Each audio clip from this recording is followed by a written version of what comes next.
Hey, there we go. We're live. As far as I can tell, still does not look good on vertical, but hey, I don't think I can control that yet. So, hello. Hi. Um, Hope everyone had lovely holidays. I had lovely holidays. A few more things to take care of, but we are back to working a little more than we did the past couple days, including this here stream today. So, hope some people come hang out with me. I have, as you can see, queued up. This is my Instagram feed for this year. Hey, Callan's here. Hello. Let me make sure I have my chat box open, because that should allow things to start showing up. We did have a little bit of chat trouble the past couple streams. We're hoping for the best. Let us see.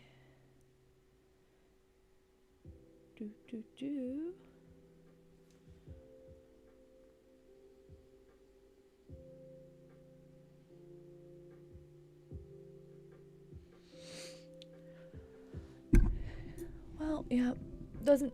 Oop, my hood fell off. I'm a Sableye today. This was one of my Christmas gifts. So I'm enjoying it already. Figured we'd be Sableye for stream. Not seeing chat pop up, but hopefully it'll catch up. And in the meantime, I'm just going to send this live link one or two places. Because we want people hanging out. We want people asking questions in chat.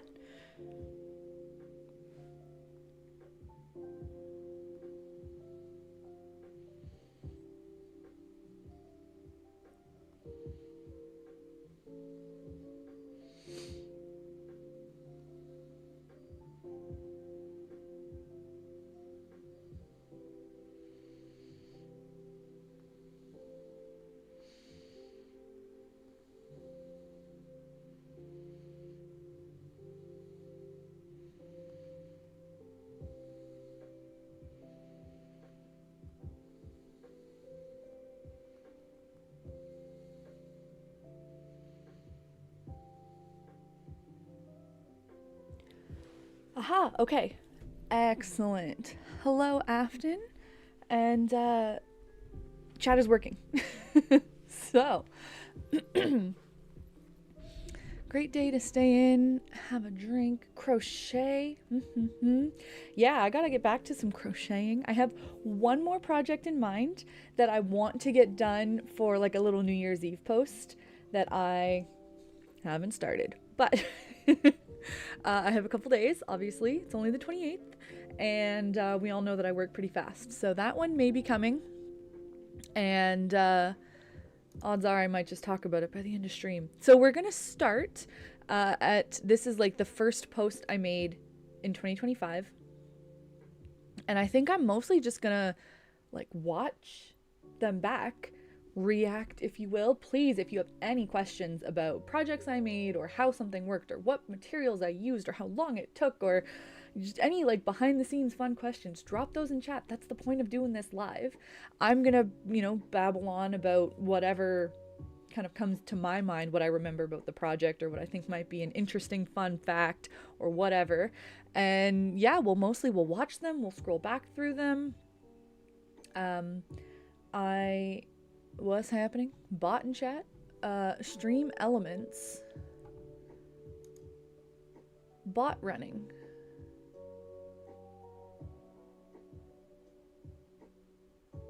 I feel like that happened on my end, and I actually don't know what it is, but we'll look into it after stream. Okay. Is Agumon? No. I'm not sure where exactly you're looking. I don't have an Agumon. If you're looking at back here, that's my Gabumon. Which, yeah, like if you haven't been in Digimon in a while, I can see you getting those names mixed up. Otherwise, you're seeing something else and mistaking it for an Agumon, because I don't have one of those. But that is a Gabumon. And it was not from this year, so technically I wasn't planning on talking about it, but I can show it off a little bit if people want to see it, because I am very proud of it. Okay, yeah, Pacific, totally. That is in fact a Gabumon. And you know what? Why not? Why not go grab it real quick? Hang on.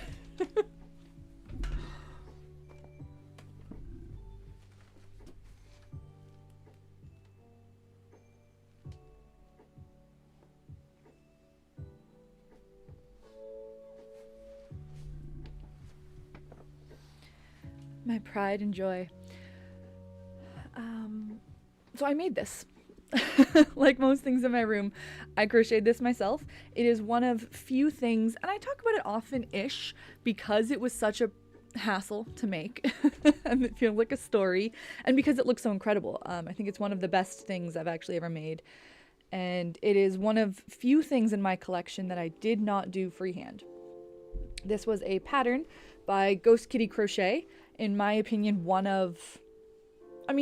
there's a lot of incredible crocheters out there. I don't follow all of them, so out of the people that I know and follow, I think she is my favorite patterner. She does some of the most impressive work I see, really beautiful, like tight stitching. And yeah, this was a heck of a pattern. It is available. If you want to make it yourself, you could go buy that pattern. This nonsense is it's all color changes. It's all done in one piece with frequent color changes, with fuzzy yarn. Know what you're getting into, I guess is all I'm getting at, but you will have something beautiful in the end. Yes, I was a pattern tester actually. So I had to find like a professional way of giving feedback to essentially say like, this pattern, I hated it. I hated this whole pattern, but I think it was a me problem. I think it was a skill issue. Because she does do really good work, and she made it as accessible as she could for how tricky of a pattern it is. But yeah, advanced techniques, but as I said, she's an excellent writer of patterns, so she'll get you through. Okay, so with that, I think I will dive in. So this first thing I ever posted in 2025, actually, this might have been, okay, this was actually on New Year's Eve last year, but I'm still going to start here. This was everything I dreamed of making this year. And we can go through it right now, but I am planning to make this post Tuesday. I think I have it scheduled, going through it and saying, did I make them this year? And I think I'm at like 4 out of 10. Did the Cleffa, did the Gourgeist, did the Psyduck. It's going fast, obviously. It was a ploy to get you to watch it through a bunch of times. But there's a lot I didn't. I didn't do the Emerald line. I didn't do Venonat. I didn't do Voltorb. I didn't do Trubbish. So there's a lot to... oh, my hood keeps falling. I'm going to fix it like 2 more times and then I'm going to give up on it. Yeah, there's a lot of good stuff to carry over for 2026 goals.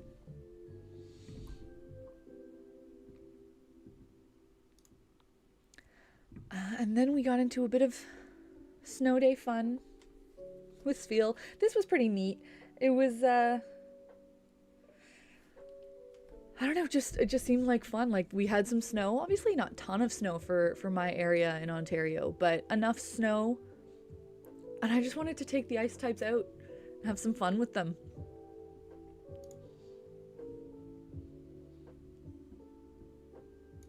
So we rolled Sfeel around a bunch. We also did a bit of a race. I had more than one round ice type Pokemon. Why not race them? They had different advantages. It looked like Swinub went faster, but science stuff, right? About circular momentum and whatnot. So Sfeel had the advantage there based on circumference, I think is how that works. But yeah, I just went out and I filmed a couple different things, and I also filmed just after they were coated in snow. That just spontaneous little idea that I thought was cute. So that was cool. And I think it would be fun to go out again, play in the snow with, I do have a new ice type that I'll be making in January. A couple people guessed it last stream, but if unless people start guessing in chat again, I'm just going to go ahead and let it be a secret for now. And yeah, like I'm in Ontario, so we have months ahead of us of winter weather that I can take advantage of. It's no big deal that it's the end of the year here. Going back, because I skipped over this, this was my first big tease of the year. I talked a little bit about this previously, that every January AGDQ happens. One of my favorite weeks of the year. It's a speed running marathon for charity. It's 24/7 for that week, and yeah, I just really enjoy it. So I try and watch as much of it as I can, which means I am sitting on my couch watching something as close to 24/7 as I can, and I use that as just like a crochet binge kind of week. Like I put aside as much editing as I can, put that off till the next week, and I just sit and crochet, which means I need a few big projects lined up for the start of the year. 2 years ago is when I made my Bidoof and my Oddish and my Iggly Buff. That was all during AGDQ. So this was all of the yarn I lined up for AGDQ 2025 and what I was going to make. And yeah, in the next couple posts we'll see it all come to life. But this was Cleffa, Bonsly, Gourgeist, and Psyduck. This was the first time that I intended to make Psyduck. I had my yarn all like lined up. I was ready to make Psyduck and didn't get to it. Gourgeist took a lot longer than I thought it would, and yeah, I don't know. Just didn't make it to Psyduck, and then I ended up using this yarn on other stuff.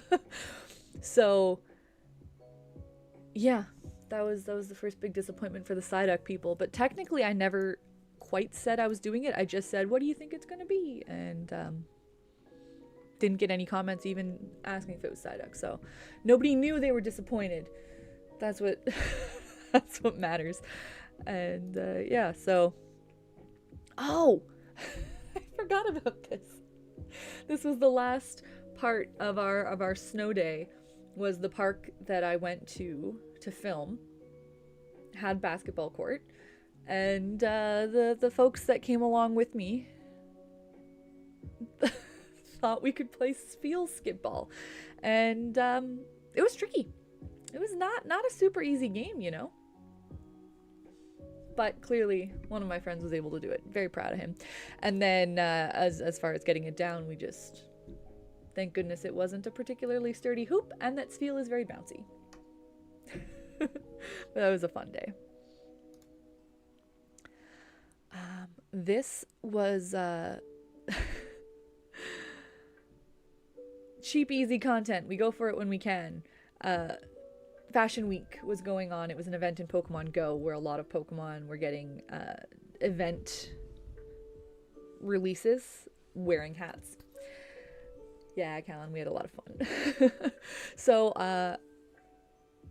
gosh, I think it might have even been my dad. I have no idea where he got this hat, but I think he was like doing some cleaning and he came across it and he was like, do you have any use for this weird little bowler hat? And I was like, actually, yes, I do. So all of these were Pokemon that I had previously made. They were already in the collection. They were all part of the Fashion Week event in Pokemon Go. And all I did was just put a hat on all of them and call it content. We love that low effort, recycled work. And yeah, they all looked pretty cute. And then we get into making those Pokemon I teased. So Bonsly, I guess, was the first one I finished. Bidoof, I think, was not even necessarily part of the plan. It wasn't one of the ones that I teased, but at some point in this first kind of week of January is when I came up with the concept of Spiel bowling. We're gonna get to that. There's gonna be plenty of content on Spiel bowling, but yeah, if I know there's a lot of newer people to the channel and a lot of people don't go back and see all the past stuff I've done. So a lot of this year, one of my big projects was Spiel bowling. We rolled Spiel at Targets, and I think I had already had the plan because most of what I was making there, like Bidoof is one of the pins, Gourgeist was one of the pins, Bonsly was one of the pins. I was trying to come up with all of the ones that seemed the most bowling pin shaped. In fact, I know I asked my audiences at some point. I put stories on Instagram. I put a community post on YouTube asking what people thought the most bowling pin shaped was. Oh, pardon me. That's gonna be a timeout right there.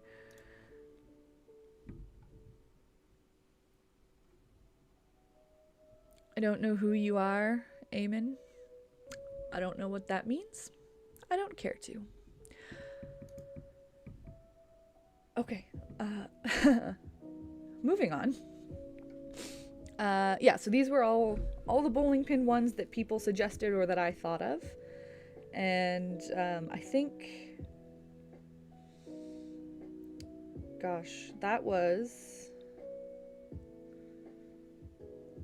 in January that I asked that. So I think I had the concept and I was starting to do the ones that I thought of. Didn't necessarily ask people their opinions until a little later, but it was in the works for a while. So I started on the ones that I knew I wanted, and that included Bonsly and Gorgeist and Badoo. And then here was, once I made Badoo, I had thoughts. Because as it kind of ebbs and flows what exactly we do on this channel. So I know sometimes it really hones in on the crochet side of things, and I'm talking a bit more about like doing live streams of making Pokemon and talking about the patterns.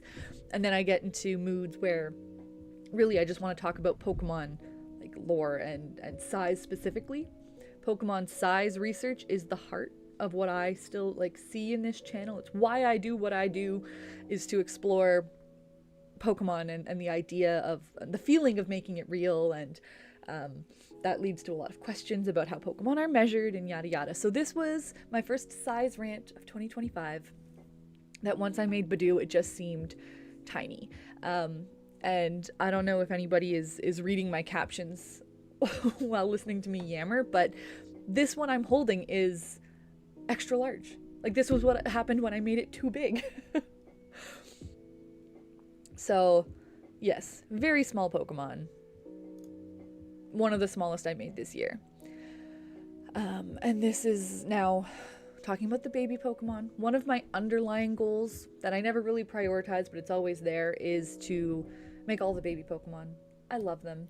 I love the baby Pokemon. I have a bunch of them. When I was the featured puzzle maker on Pokedoku, I made sure to include a row that was all baby Pokemon because I think they're underappreciated. So this is just me saying that I want to make them all, and would you like to see them all? And then showing off all the ones I have so far. So some of them I made this year, like the Badoo and the Bonsly. Some of them I already had. Igglybuff was from 2 years ago. Oh god, favorite baby Pokemon. Callan's out here asking the hard questions. I think it has to be between Igglybuff and Cleffa. I do love Pichu a lot. And I do... I like a lot of them. Like, okay, no, I like all of them. So it's hard to say any of them are not my favorite. But if I have to pick, it's gotta be between these two, I think. And that mostly comes back to Pokemon Stadium 2's counting minigame being my very favorite game, I think. Buffbon and Clefzer. Oh, they all had silly nicknames. And it always made me laugh. And my sister has 3D modeled me some kind of nostalgic stuff from Pokemon Stadium. She did make me an Igglybuff once, so that kind of takes the edge, I think. But if I had to pick, I do like the Clefable line a little better than the Wigglytuff line. I don't know, they're both pretty good. But yeah, I think it's either Igglybuff or Cleffa. And that's when I like showed off my finished Cleffa, Badoo, Bonsly, Pichu, Togepi, Igglybuff. Yeah, and then I just took some... Oh, and I forgot. I always forget that I have Tyrogue. Poor Tyrogue. Yeah, so that's like the full baby collection in still photos so far. Okay, I just liked my post. So yeah, it's... what is there... Let me think I know I still need to... Mantike is the next one I want to make, I think. Because it's like maybe my next favorite. And then I know I've got to do Elekid, Magby, and Smoochum. Smoochum's pretty cute too. Not high enough in my heart's favor to be like a favorite, but such attitude, such fun. And then moving on to, well, yeah, like the newer ones that I might be forgetting. I know there's Toxel is a baby. But do I have more than those 4 left to do? Is Mantike a baby Pokemon? Possibly. So I have a few left to make. But I'm like halfway there, maybe? Munchlax! Oh, okay. Very, very seriously, Munchlax might need to be this year. And he's not that big. He's like 70 centimeters, I think. At most.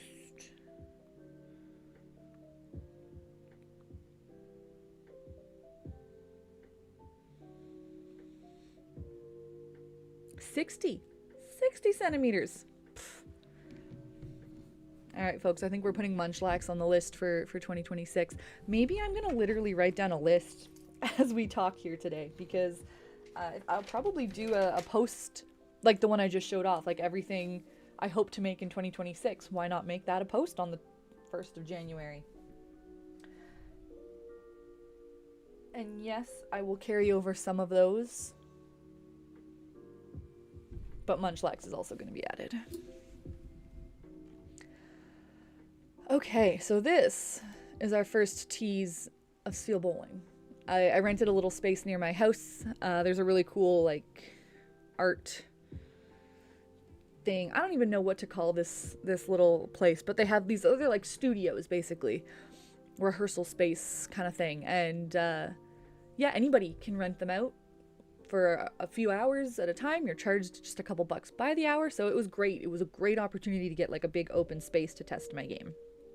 And this was about seeing, yeah, like how well Spheal rolled, how well the Pokemon I was designing were falling over, and more importantly, how hard they were to set back up. That was the biggest obstacle, as it turned out. Still is, actually. I would need to... there are more improvements I could make for the next time should I ever bring Spheal Bowling to an event again. Because it was exhausting trying to reset the pins between games for hours on end. But yeah, this was my first test through, and it went pretty well. This was just a picture from Snow Day that amused me. I do really like the texture that Crochet leaves in the snow. And then we moved on to my second size rant of 2025. I I played all of Poke Park live on the channel. If that interests you, there's always VODs you can go back and watch. And that was just my first, well, not first, but like I was playing around a bit more with streams and seeing if people were interested in watching, and if there was potential here for me to be a bit of a live streamer. At the time, I had a lot fewer subscribers, and so fewer people showed up. Now we've got a few more people coming to stream. Might give it a try again. I just wanted to play Poke Park because I never had, and I always wanted to, so I figured why not do it live. And basically, as when I do my size research, sometimes like I span all of the media I can get my hands on, basically. So I'll watch anime episodes and I'll play the different games and see how the models are scaled across the different games. And Poke Park is just another piece of that puzzle. And some of them were kind of wonky, and Macargo was the it was so jarring to me that I had to clip it, because Macargo is like another 50-60 centimeter Pokemon, like and it was just so incredibly massive in Poke Park. I don't know why. Pikachu is 40 centimeters, so I feel like that's got to be like 2 meters, you know? Like, that's a very tall Macargo.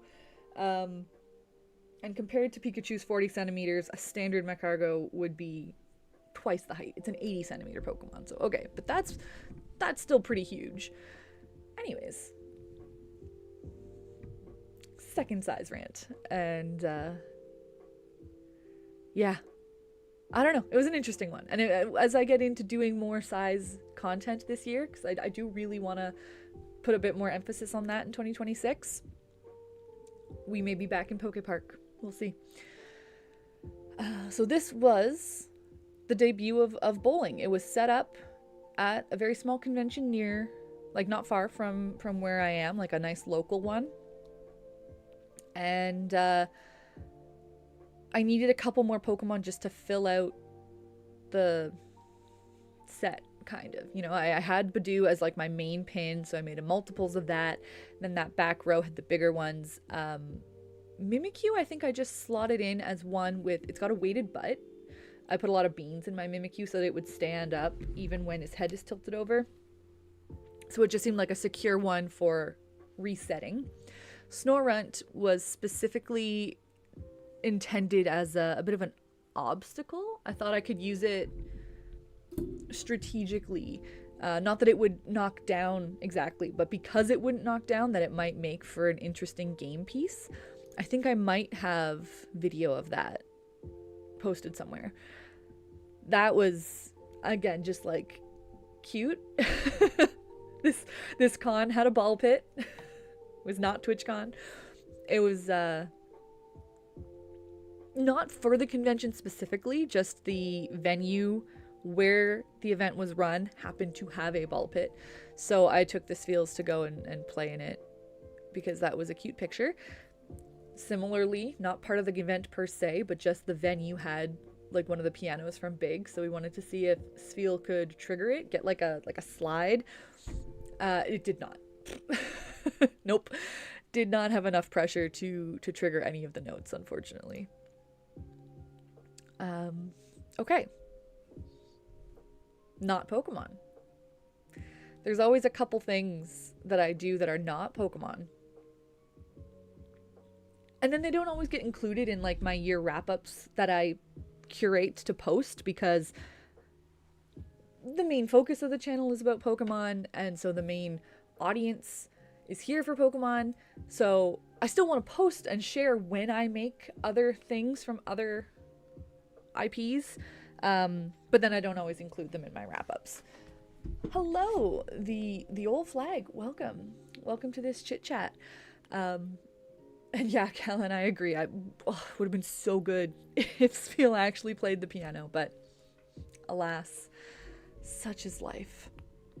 So yeah, this was really just a tie-in to Captain Steel, is the fella you see in like on camera here. Captain Steel built that weapon. And it was a build, let me tell you. So for those who are not familiar with Monster Hunter, not all of us are, this is a switch axe, which is one of the core weapons you play with in Monster Hunter.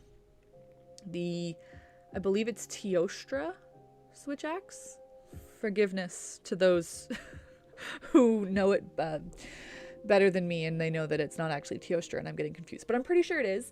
And it was really cool. It was a whole engineered thing. So what you're seeing, like, this is axe form, but that whole part up there can slide down and turn into like kind of the hilt of a sword. Like, it actually switches, and it also shoots fire. So we should all go watch Captain Steel if you're not subscribed to him. Admittedly, depending what you watch me for, he may not be your cup of tea. It's a lot of engineering. Like the technical build of these things is more the focus. And he doesn't do a ton of Pokemon. He does do some Pokemon.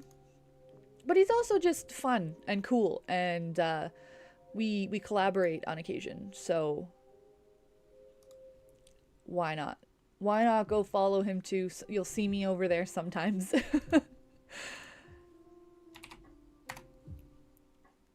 But yeah, so in this particular instance, he built this really cool weapon. He has the whole costume to go with it, and I do not play Monster Hunter nearly as hardcore as he does, but I do play, and I enjoy the games. And one of my very favorite part of the games is the pendants, which is just like little things you get to decorate your weapons with. And that's a feline pendant, and it's so adorable. So I wanted to make one anyways, and I'm like, well, I think we should put it on your weapon. That's what pendants are for. So he indulged me in this little skit. Yeah, good times. Really cute teddy. I was pretty happy with how that pendant turned out. Nothing, too complicated, but it's very cute. And I had some plans to make more. You can get that pendant in a couple different colors in game. They released a new one, a couple months later that was like sakura themed, like cherry blossom colors and stuff. It was really pretty, so I wanted to make that one too. Wanted to make maybe like a tuxedo pattern, and I figured I could just release that pattern as like a cat teddy bear. Doesn't even have to be Monster Hunter if you don't want it to be. But as usual, I just didn't prioritize it. Didn't get around to it. Maybe one of these days. Let me know if you want a cat pattern particularly badly. Okay, and then this is for Pokemon Day. So a lot of the people I follow are so good about hitting those key dates, right? So Pokemon Day is February 27th.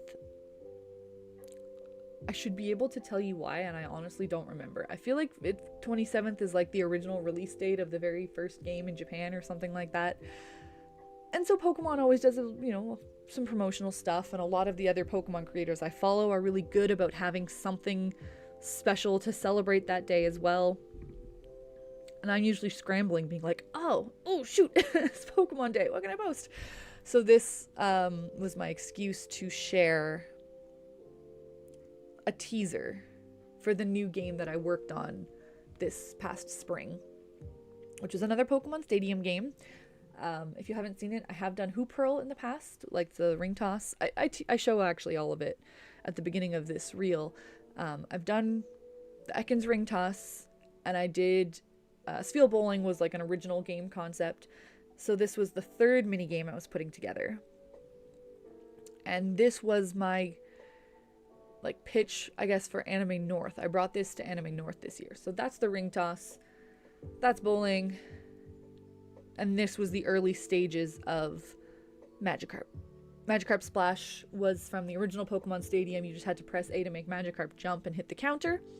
So in my real life version, you just toss the plushie to hit the counter. Captain Steel designed the counter, which was really cool. 100% custom designed, assembled. And that's great. There are so many ideas that I just have, and I go okay, you need to tell me how possible this is. 'Cause what do I know about what's achievable versus what's not, right? And so I was talking about this one, and he was like, yeah, I can just build that. And then he did, which was awesome. Oh yeah, this was another little bit I did about the pendant. Properly ready. Yep. And non-Pokemon project number 2 of the year.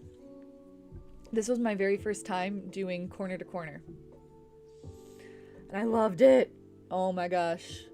I'm always a sucker for pixel art. And this was so fun. That's Spat from Hamtaro, Ham Ham Heartbreak. All you uneducated people that didn't play Hamtaro as kids. One of my all-time favorite games. I am deeply, deeply fond and nostalgic for Hamtaro, Ham Ham Heartbreak. Maybe I'll play that on stream someday just for the heck of it, because I love it and I want to share it with the world. But yeah, this was my first time ever doing corner to corner, and it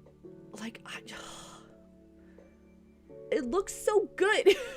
It's just such an incredible technique. I loved it. It was fun to do. It was satisfying to do. And I always like recreating pixel art, but I have never found a technique I liked with crochet. I've tried to just do the color changes, different tapestries, is it called tapestry crochet, where you go all the way across and you go back? And I was bad at that. And there's just such a wealth of pixel patterns that I would enjoy making, right? Because every Pokemon has a sprite up to Gen 6. Is that when they ended? I think. And so that's just free content right there if I ever want to make those designs. People have made beautiful sprites for Pokemon and characters past that as well in fan games and stuff that I could also potentially make. Hamtaro had all these sprites. I mean, like, I don't know. The sky's really the limit, right? Like we've got Fire Emblem sprites I could make. Then there's Final Fantasy stuff I could make. There's Scott Pilgrim versus the World, the game. It's a really fun game that I love a lot. So I would love to make like maybe a Ramona Flowers corner to corner someday. I had a whole list at one point. And so it's another one that is it's time consuming. You know, you're basically like making a blanket, and it doesn't feel super relevant to the niche I've built up here. So it doesn't, like, you know, it's not something particularly interesting I can bring to set up on display. I mean, maybe I could do a display of that in an event, but also, you know, it doesn't convey that life-size element that I like to build into everything I make. So again, I don't really prioritize that type of crocheting very often. It feels more indulgent and like hobby. So this was a big moment for me, realizing how much I loved doing it, and I think I've got to let myself do more of it. Oh, yeah, that was great. That was a great moment. Also, Spat had like a counterpart. He's, you know, a bit of a, like, he's a devil ham. And there was an angel ham, so I would love to make Harmony as a partner design, and I don't even know, maybe just like Hamtaro and Bijou to do like a 4-panel, like it would be a nice big blanket at that point, right? Big comfy blanket. So I might do that someday. That's not a bad idea. Didn't get a ton of traction on this because nobody else loves Hamtaro, but that's okay. Not everything is for the likes. And then, yeah, just a little bit more showing it off. I had made like an amigurumi of Spat. I don't know, even a couple years before that. This was the source art I used. So I just like literally imported that image into like Procreate and then kind of crossed off pixels as I went and did it square for square. Yeah. I would also really enjoy, this is another one of those things that's been on my list for a year and a half, lower on the list, to dive more into life size outside of Pokemon, because Pokemon is a really like broad, rich area to do this, and it's one of my all-time favorite IPs. So I'm very happy being a Poketuber type, but any kind of fiction to life, any kind of make it real, just sparks joy in me. So there are other things that I think have a lot of potential. I would love to make life-size hams. Again, I don't think there's a ton of people who are passionate about Hamtaro the way we might be about Pokemon, but I think a lot of us grew up with it, and it would be a cute little side project, and life-size hamster would fit in your hand, right? So they're only going to be 10 centimeters or something. Just make a little collection of all the clubhouse hams. It'd just be fun and cute. Also Pikmin. There's oh, where'd she go? Okay, she's down there. That's the Empress Ball Blacks that I made for the launch of Pikmin 4. She is life-size. She's about the same size as a Squirtle. A lot of Pikmin enemies, like in the Piclopedia, have sizes. So that's another one that I would love to make. Because it is, of course, as most people who have played the game realize, like, it's scaled down. Olimar and all the Pikmin are just a couple centimeters. But a lot of the boss enemies are really quite large compared to the Pikmin, so then they're not that miniature. I think it'd be a lot of fun to make a few more of those, and then you can do these comparisons, like a life-size Squirtle versus Empress Ball Blacks, and you can do, you know, all that fun stuff, cross media posting. Life-size Ewok, maybe. I am not a huge Star Wars person. I like it. I've never entered the fandom, if you will. The only thing about that is that we know how big they are, right? Like, they were beside human actors. So the impact is a little bit lost, I think, as opposed to drawing from like a video game or an anime. But they are pretty cute. Like, of all the things to love about Star Wars, Ewoks are up there. So, not saying no.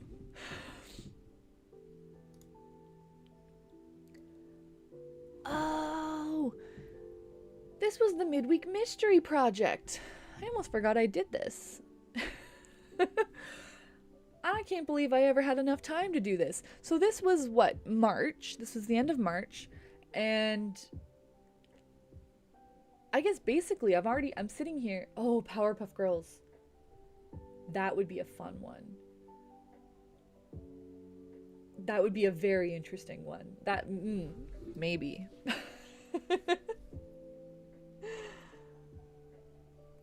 They didn't seem very big. I don't know if we have official canon data for their height, but coffee sale. Well, hey, thanks, Amy. I don't know if you were in chat or not, but I hope you enjoy crocheting a Shinx.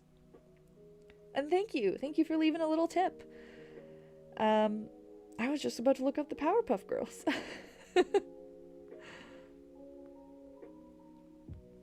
If you Google Powerpuff Girls height, you do get an 8-year-old Reddit thread. I was thinking, is there like a wiki? There is a height chart on the Powerpuff Girls wiki that suggests they're about 2 feet tall. I don't know what their source is, but hey, there's clearly people out there doing this work if I wanted to make them.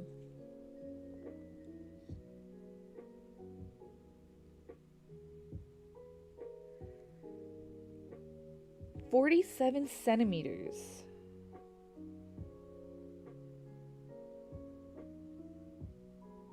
That's cool. That's pretty cool. Somebody is apparently the girls were lined up for mugshots at some point. So there's some good source reference stuff to work here. Interesting. Yeah, obviously, like another fandom that I'm not deep in, but people have done the work. I can just take that work and turn it into crochet. Anyways, so this is kind of like I keep talking about all these things that I've thought about, these lists and lists of ideas that I never prioritize because it doesn't feel tied in enough to my niche, or like people will enjoy it enough to see good likes and views and all that stuff. But I just want to make them, so I made a point of making it into a series, and I don't remember how long it lasted, like no more than a month or two before I just ended up too busy with deadlines from other projects and stuff. Because yeah, I'm just like, I can't believe I had enough free time with nothing specific I was working on that I'm like, let's just throw in some random projects. But I did. And once a week I picked a random project that I had written down on a list from whenever, and I did it. And I really enjoyed this series. The biggest problem with it was that I structured it to be like a 1-day build. Like every Wednesday I would pick the thing, do the thing, post the video. I mean, I think I had offset it, so it was like pick the thing, do the thing, and then by the next day have a video. But I put some very ambitious projects in that tin.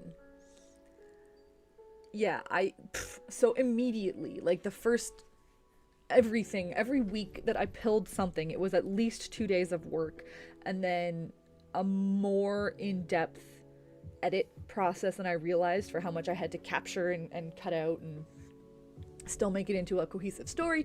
So it was a very overwhelming series that I should really bring back for my own enjoyment, because I loved it, and I loved getting these ideas done and off the paper.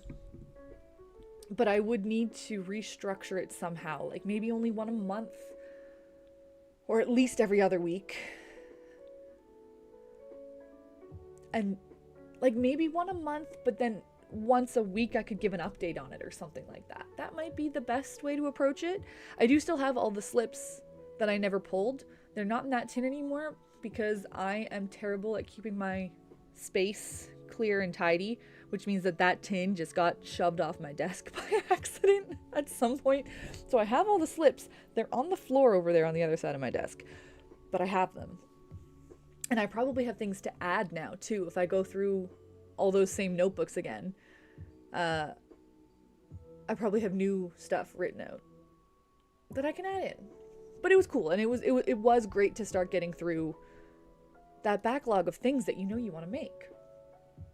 That was a quick little build. It was another Monster Hunter pendant. That's the word I wanted. So same as the one that I put on Captain Steel's switch axe. That was a cat. This one is one of the monsters in chibi form, which is like, okay, story time. Back like 2020, maybe. Ads.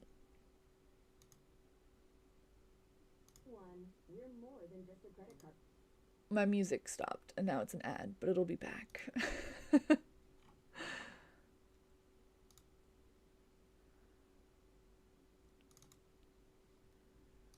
Apologies. Okay.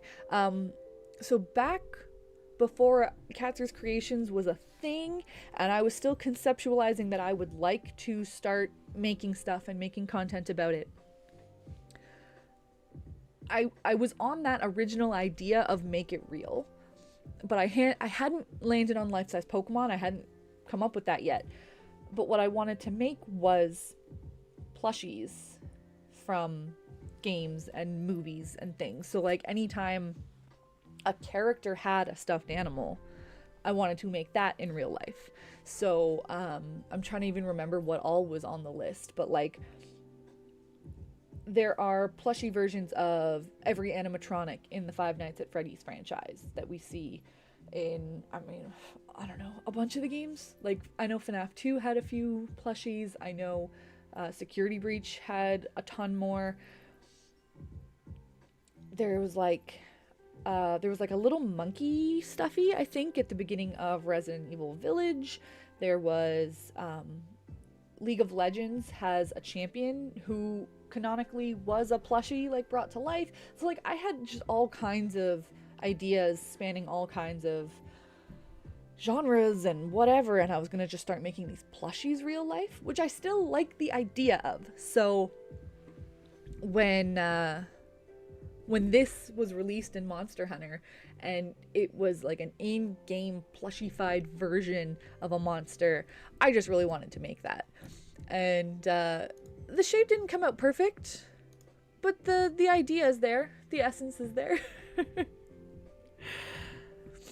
And I actually ended up turning this guy into like a little purse so I can wear him crossbody and still fit my phone in him. That was fun. Okay, very first episode, pulling a mystery project from the tin. And some of the things were not fun projects, they were just stuff I was putting off. So that was fixing Ekans. So this was based on the Hoop Pearl game that we looked at earlier.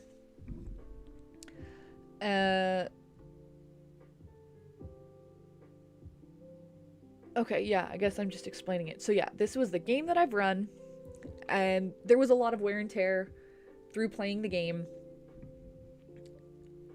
And I knew I could fix it, but I kept putting it off. I kept putting off doing the chores. So I put it in the tin and I forced myself to do it, basically.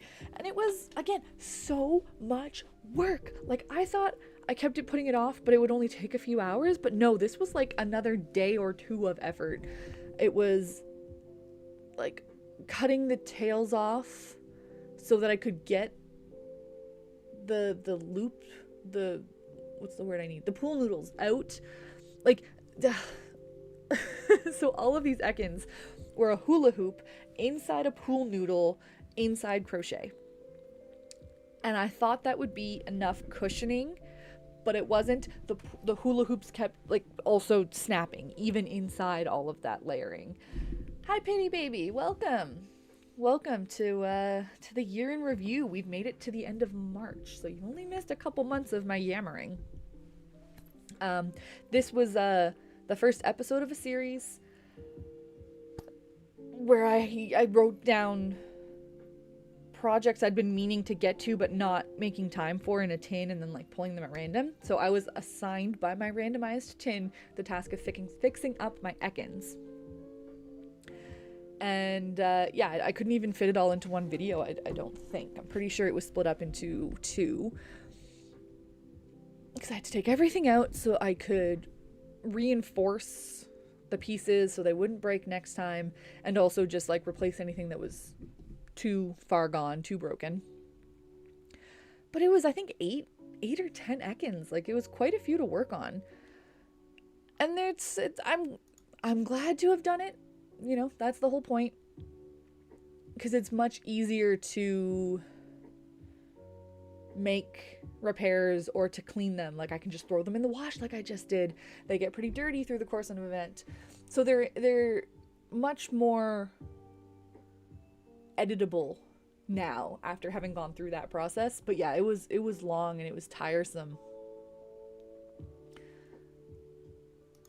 Oh, hello, Zarampa. Thank you for saying that. That's so sweet.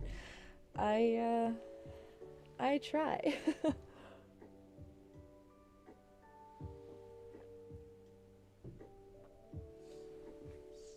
But yeah, it was a lot of Ekans because I wanted to have enough for 2-player modes of the game and everything, and backups in case one broke midway through an event. Like, yeah, it was a lot of work, but it was all worth it, and that was the point of putting it in the tin in the first place. I felt like I was going out of focus, and I think it was maybe because I didn't have enough light. So, hello. Brightness on my face. Okay, and then this was just a little self-plug. I made a whole YouTube video, long-form video, on this channel about bowling. Yeah, so I filmed a lot of that process and talking through what some of the challenges I faced and all of that. And I made a video. It's not bad. You know, I don't have a ton of experience with long form videos and planning them and editing them, but I do my best, and this is on the channel. So if you're interested to see and hear more about what that looked like and how it went, you can go back and watch it. I have a few videos that I've made that I don't like remind people about often, but if you're on the channel and you want to scroll back through the catalog, you'll find some stuff. Oh, thank you, Pity Baby. This was Christmas gift, so I'm enjoying it. Okay, I'm going back. This is gonna take a minute. So I relive this periodically. I did have somebody not that long ago commenting on one of my videos about when am I gonna do life weight Pokemon? Like, I make all these Pokemon according to their size in the Pokedex. When am I gonna do weight accurate? And the answer is... oh, the answer I clicked away from. The answer is this Fuecoco. It's not the whole answer, but it's the start of the answer. So, one of the very first Pokemon I made... So, I made life-size Litwick as my very first life-size crochet in October of 2022. Right? 2022? That sounds right. And in November of 2022 is when Scarlet and Violet came out. So I had just hit this concept of what if I do life size, and it was so cool and it went so well. And my immediate train of thought went to, what if they're both? I thought of that too, guys. I thought of life weight. And this is what happened. This Fuecoco is what happened. Imagine the Wailmer. Like, I don't know. I think the Wailmer, there's a lot to consider is the big thing. it's about like weight distribution as well, and it's about density, and it's about a bunch of stuff. Like Wilmer has a lot of it's relatively undense is the whole joke, so theoretically it could potentially carry that weight in that amount of size, but you don't want it all to just be like sandbags at the bottom. And he's inflatable, so there's nowhere to, yeah, it's not impossible for every Pokemon, but it does suck for most of them. So the story goes that for the release of Scarlet and Violet, I wanted to make the first partner trio, and I wanted to do life size and life weight. And okay, Cosmo M is impossible. That I will just, yeah, impossible. Snorlax is a lot like Wilmer. Like, you got a lot of space to fit the weight, but it would suck to have that in your house. So all three of those first partner Pokemon seemed reasonable enough. Fuecoco was the heaviest at 20 pounds, about 21 pounds. But I didn't really have a high enough density thing. And so there were a couple problems here. Like, Fuecoco's actually a slightly difficult design to begin with, and I was still pretty new to patterning Pokemon. So it just wasn't great patterning to begin with. I could do better. And I think, in fact, fixing Fuecoco, like remaking a new Fuecoco, might have been in that tin of things that I would get around to someday, because I like him a lot. He's my favorite first partner from Paldea.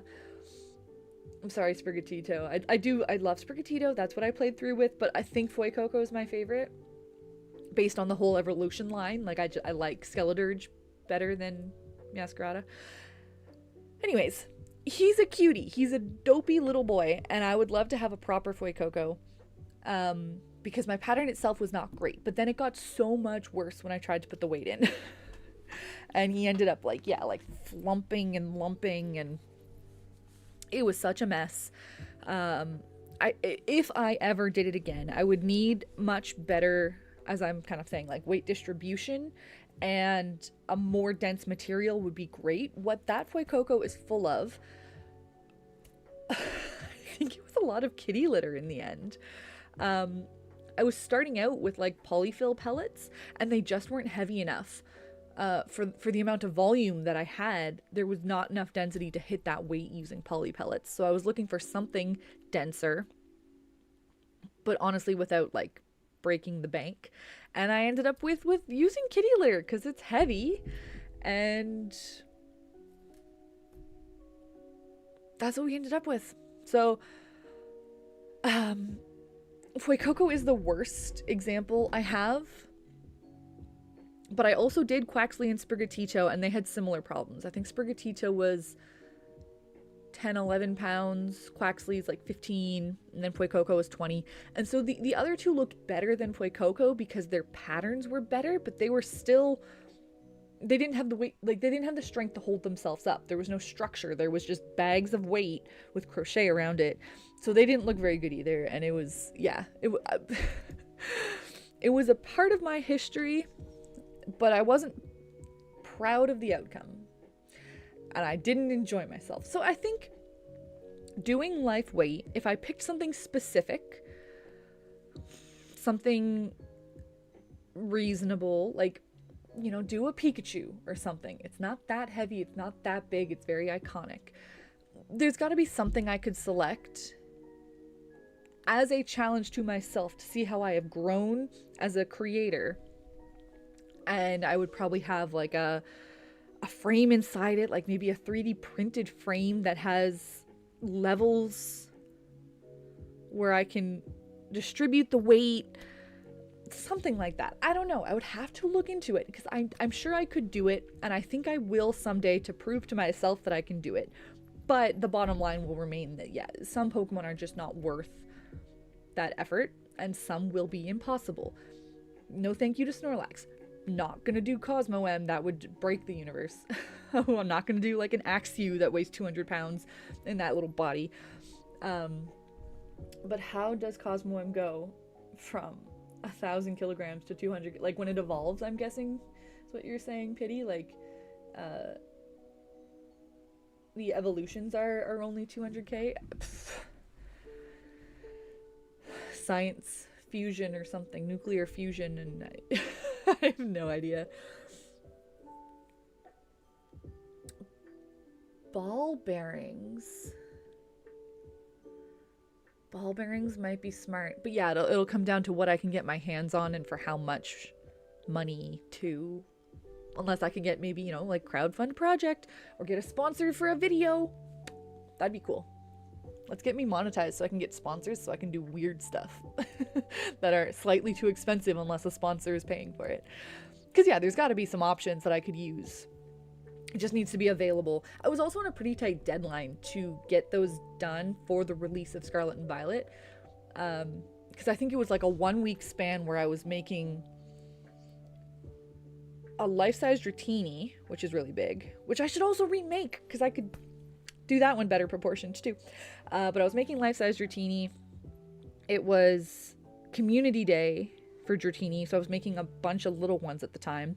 And then Scarlet and Violet was coming out, and also I think maybe Teddy Ursa community day also happened. Like I had so much stuff I was doing at the beginning of November in 2022. So I rushed to get them done. And so part of it was, yeah, like what was available, what was a reasonable price point, but also what could I just go out and get and not have to like order and wait for. And yeah, with more prep, there's more options, that's for sure. Drifloon is 3 pounds. I wonder what my Drifloon weighs. That would be an easy enough one. And because like it doesn't stand anyways. Like if I'm going to have it on display, like I'm going to be holding it or it's going to be hanging. So Drifloon is actually a very doable one. I mean, I agree that 3 pounds is kind of heavy for like a balloon, but it's not hard to hit that point.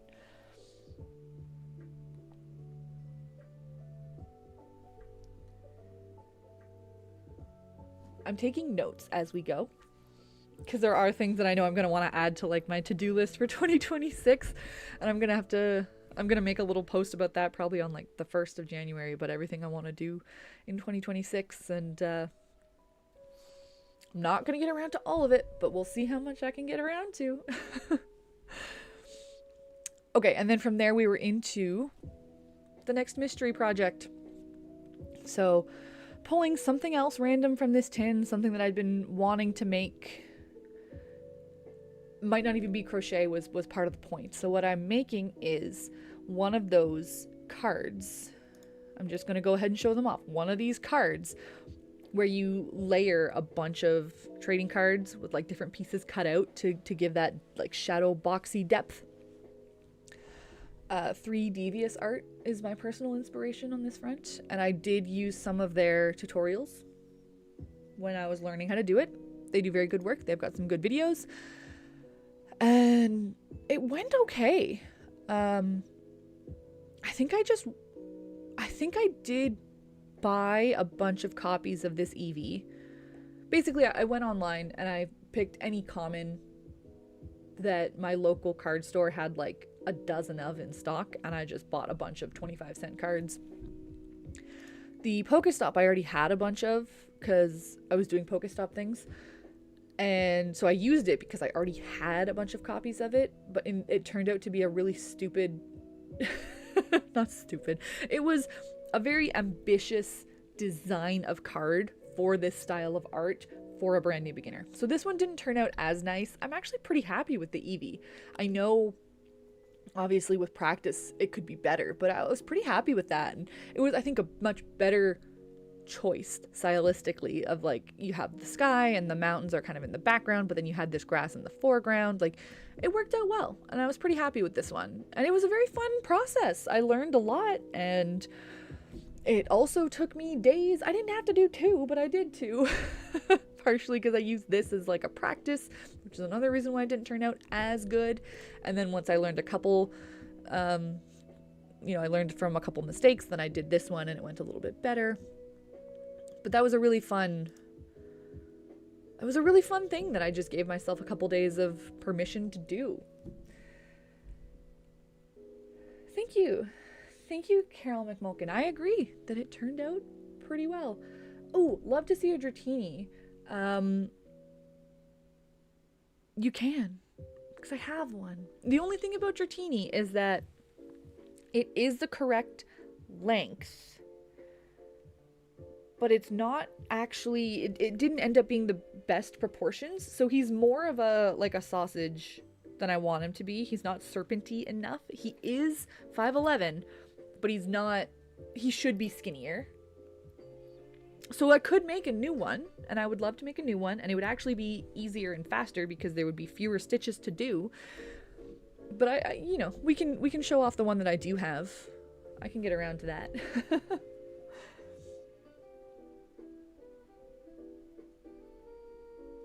I think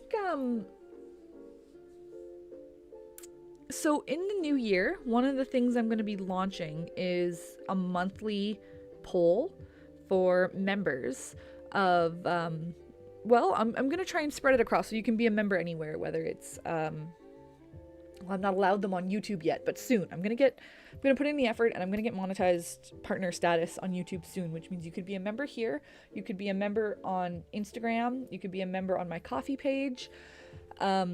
But anybody who has like a membership to the Katzer Club will get to vote each month on a project I do that month. So the same way that we selected Psyduck, essentially. I'll give you 4 choices. People get to vote on which one they want to see me make that month. And then every month there's 4 new choices to pick from. And I think I'm going to do at least a couple months next year.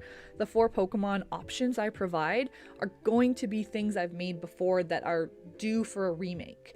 So we might see Dratini coming to like the collection fresh again next year. It could happen.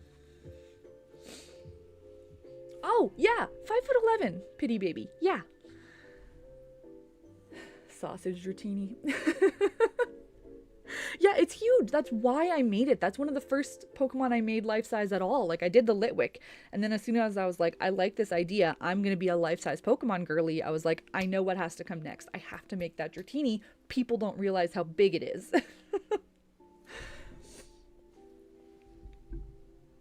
Yeah. So that was, yeah, it was a whole thing.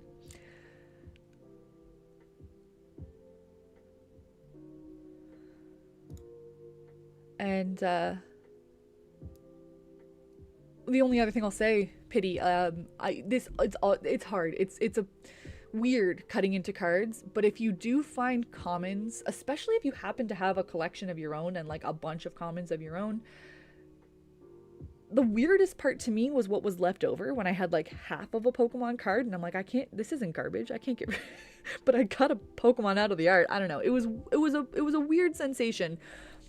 And the people, like, I think 3 Devious Art is the one I said I'm kind of inspired by. They've done some really, really rare cards. Like, they've cut up full art EXs and stuff to make, and their art's incredible, and they've been doing it for years, so they can kind of trust themselves not to botch it. But, yeah, as long as they're very, like, dare I call them valueless cards, and you can get a lot to spare and all of that, like, I feel like it's worth it. It's such a cool art form, and it's really fun to do.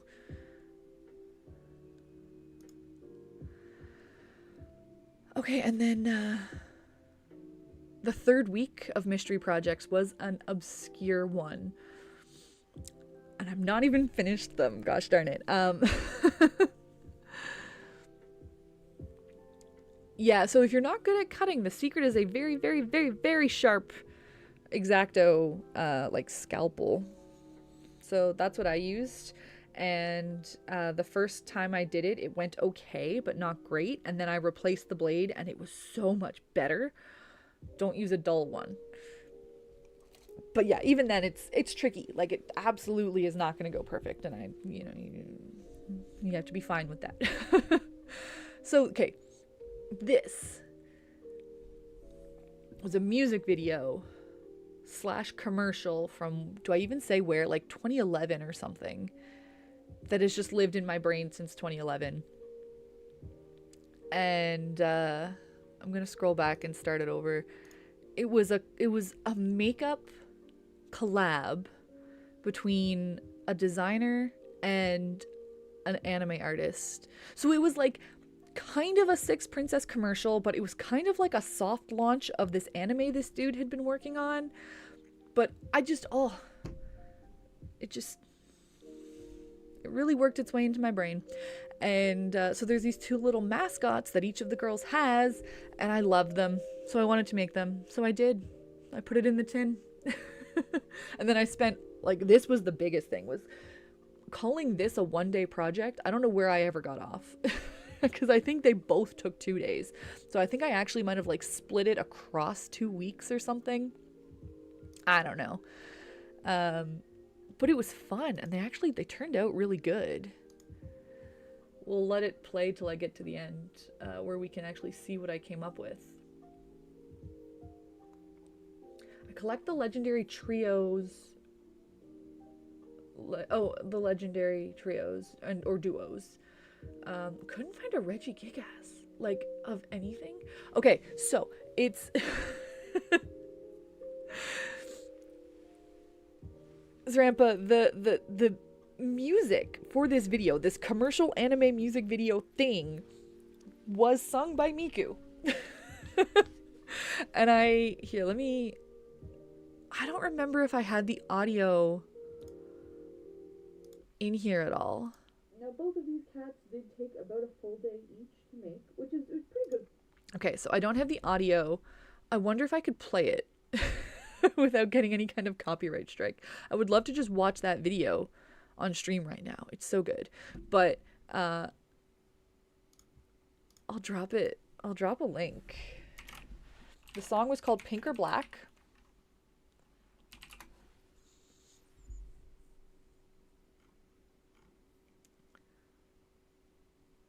Six Hearts Princess, sung by Miku. Yeah. And it was, it's so silly. There's like a whole video. I don't know if there's an official place to see this, but a ton of people have like reposted it on YouTube. And that's all I have to watch. So we'll just...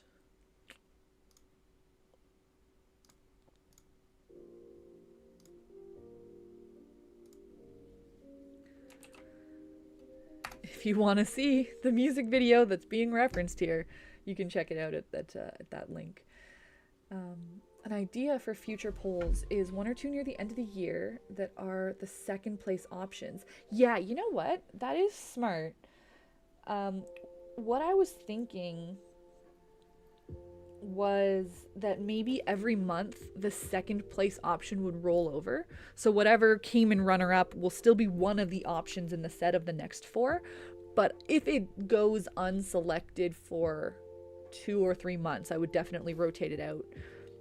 But yeah, something where like all 4 are just second places is actually really smart. I like that. Thank you for the suggestion, Callan. Okay, and there they are. So this is what I ended up with. They have accessories and they have really elaborate faces on the design of these two. I'm calling them cats. I don't know what they are, but they're cat-like. Well, the black one especially. The pink one is maybe more bunny-like. So I made them for that week's like mystery project, but I knew they deserved better faces than I could pull off on that time frame. So I put it like back in the tin to make the faces as its own task at some point. And I'm so sad to say they're still sitting downstairs in my living room looking exactly like this. I was so sure I would find time over the summer to do this. And I have a plan for how I want to do it. There's a technique I wanted to use called wet felting. So it's like, if you've ever done needle felting, which is like when you have wool and you poke it a bunch of times with that really specific needle and it comes together. So I wanted to do it kind of like that, but instead of poking with the needle, it's like you use like friction and soap and water and it still felts together, but you can do a bit more of like a blendy kind of fabric in the end. So for the faces that they have, I thought I could do something really cool with wet felting. And wet felting is a great thing to do outside. So yeah, like the hat has all these like swirlies. And I don't know, there was just so many colors. Like maybe that I would still needle felt, but I was going to use wool as the bottom line. And having the freedom to do it outside seemed very helpful. So I was going to do it over the summer, and then I never had time. I had so many projects I was working on, and like just life stuff too. You know, I took a couple trips for personal reasons at the end of the year, and we'll see one of them coming up on stream. But I really, really, really got to finish them because they're so cool. They're so cool, and I would love to have them finished in my collection instead of sitting there on my whip wall. But it was cool that I got to start working on them.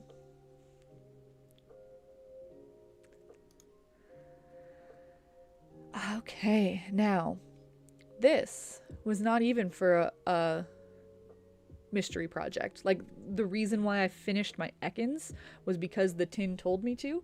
This was just because I needed my Magikarp to not look like that. I had my game booked to be at a free comic day book event local to me as like a trial run, because I had said earlier this is for a new mini game I was putting together, and I wanted it to be at Anime North this year, and so I did a trial run at a different event. So I just needed my Magikarp to look better than that if I was taking it out in public. So this was just a day build of like fixing up Magikarp, because I had just done it pretty like sloppy for the sake of getting it done, for the sake of like practicing, like even so Captain Steel could have something to use when he was troubleshooting the counter mechanism. But it was time that I made it look better, and this is one of my best improvements that maybe I've ever done. I don't know, a little while later we fixed up Clodsire also. That happened this year, and he looks pretty amazing now. But this, like, I was very happy with how that face worked out. It was such a good technique on the mouth, using the wire to shape it and all. Like, yeah, I'm happy with what I came up with. Sometimes I'm pretty clever. I don't think I have a favorite shinies, Rampa. I don't even know. Sableye's a pretty good one. I'm trying to think like what my favorite Pokemon are, and then of those, what has the best shinies. Like Umbreon's great, but everybody loves that one. Spheals is pretty good. Piplups is disappointing. I don't know. Do you have a favorite shiny Pokemon? Chat, who are your favorite shiny Pokemons? And then I'll give you my opinions on them. I like Scizor a lot. Scizor has a pretty solid shiny. I like it when they go green. I know. We talked about that, I think, a bit on the last stream, because it's a bit of a contentious, I feel like, in the community, all these Pokemon that get lime green. But I just really like the color lime green. So Scizor might be one of my favorites. A Pokemon that doesn't have a shiny form yet that you wish will come out now. Are there Pokemon that don't have shiny forms yet? Is that a thing? I thought what?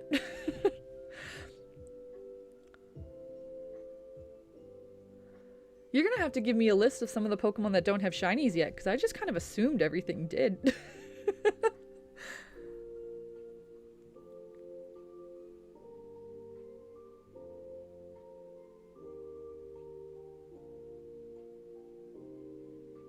Like, it... Is it like... No. I'm just trying, like, are there, like, maybe the event Pokemon or something? Like, some of the mythicals don't have shinies? I don't know. I'm not much of, like, a shiny hunter, so I don't pay close attention. But I just kind of assumed everything had a shiny.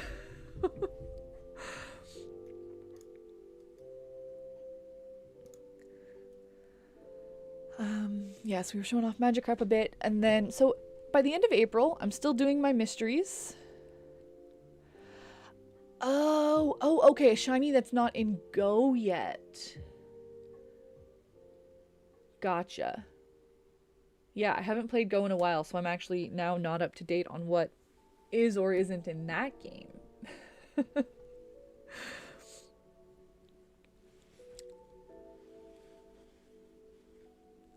Drampa, based off Drampa, makes sense to me. I don't know Drampa's shiny off the top of my head.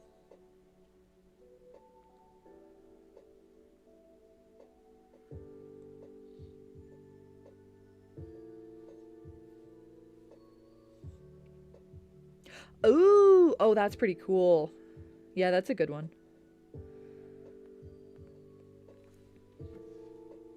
It's like a golden kind of color.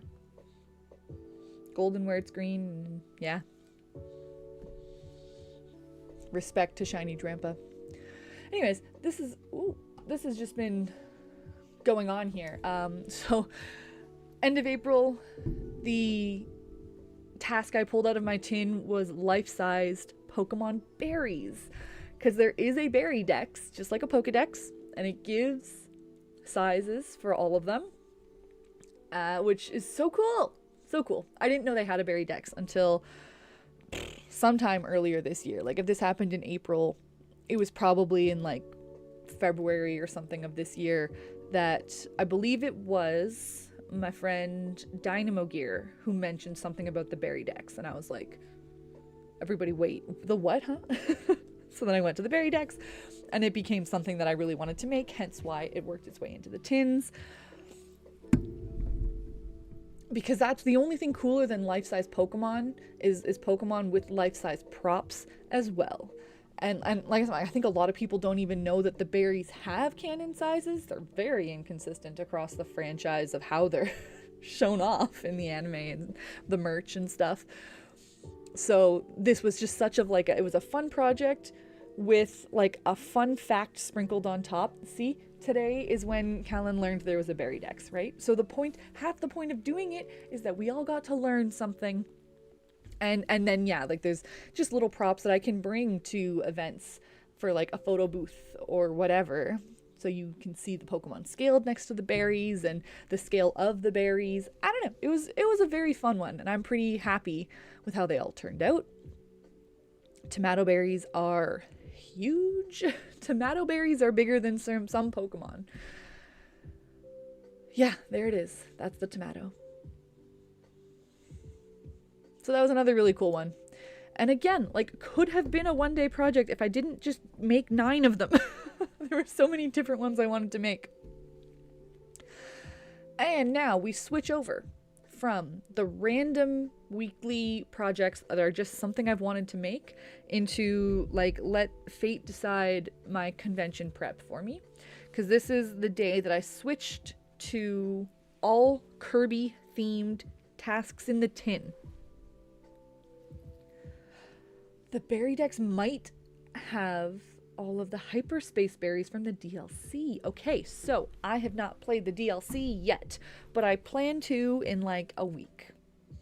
I have one belated Christmas event to attend, and when I was asked for a wish list, I did put the DLC on my Christmas wish list. So I think I will be playing the DLC by next week. If I don't actually receive it for Christmas, which is fine. You never know. I don't expect anything, right? People ask me for a list, I give it, but it's fine if I don't get it. But I will probably just go ahead and buy it myself anyways, sooner or later, because I need to know what everyone's going on about with the hyperspace berries and the donuts and the what. But that's cool. I hope those get added, and then I can add them to my collection. But yeah, anyways, this was prep for Poyo Fest. Which is a Kirby-themed event that happened in Kitchener, Ontario. It is happening again this year. Mark your calendars for, May something. It's happening again in May. It's just a one-day event. It's free to attend. It's outside. And it's a lot of fun. There's a lot of good artists, and I hope to be there again with games again. I'm just going to see if I can find the date really quick. Poyo Fest 2025 was this year. I'm looking for 2026.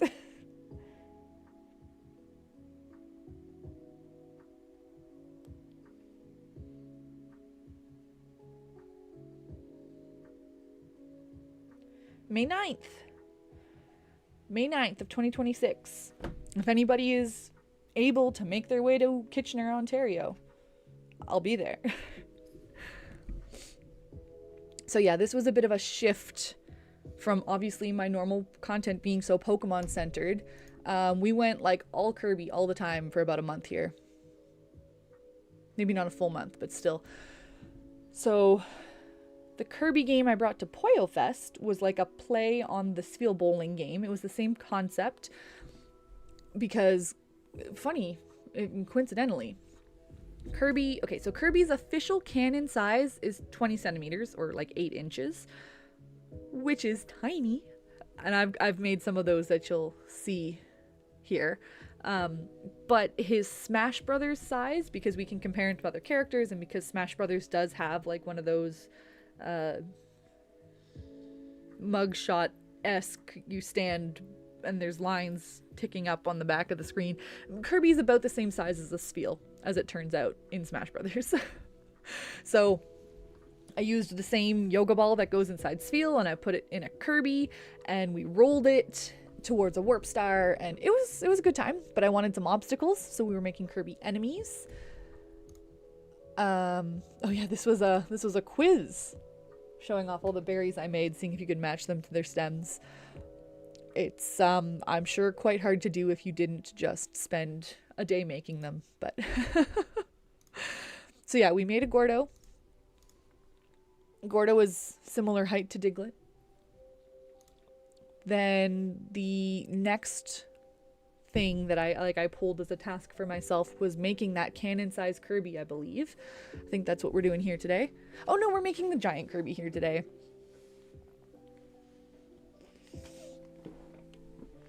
Okay, nope, I can't even follow my own post. So in the meantime, in addition to these tasks, I was working on the giant Kirby, but this is a life-size Kirby.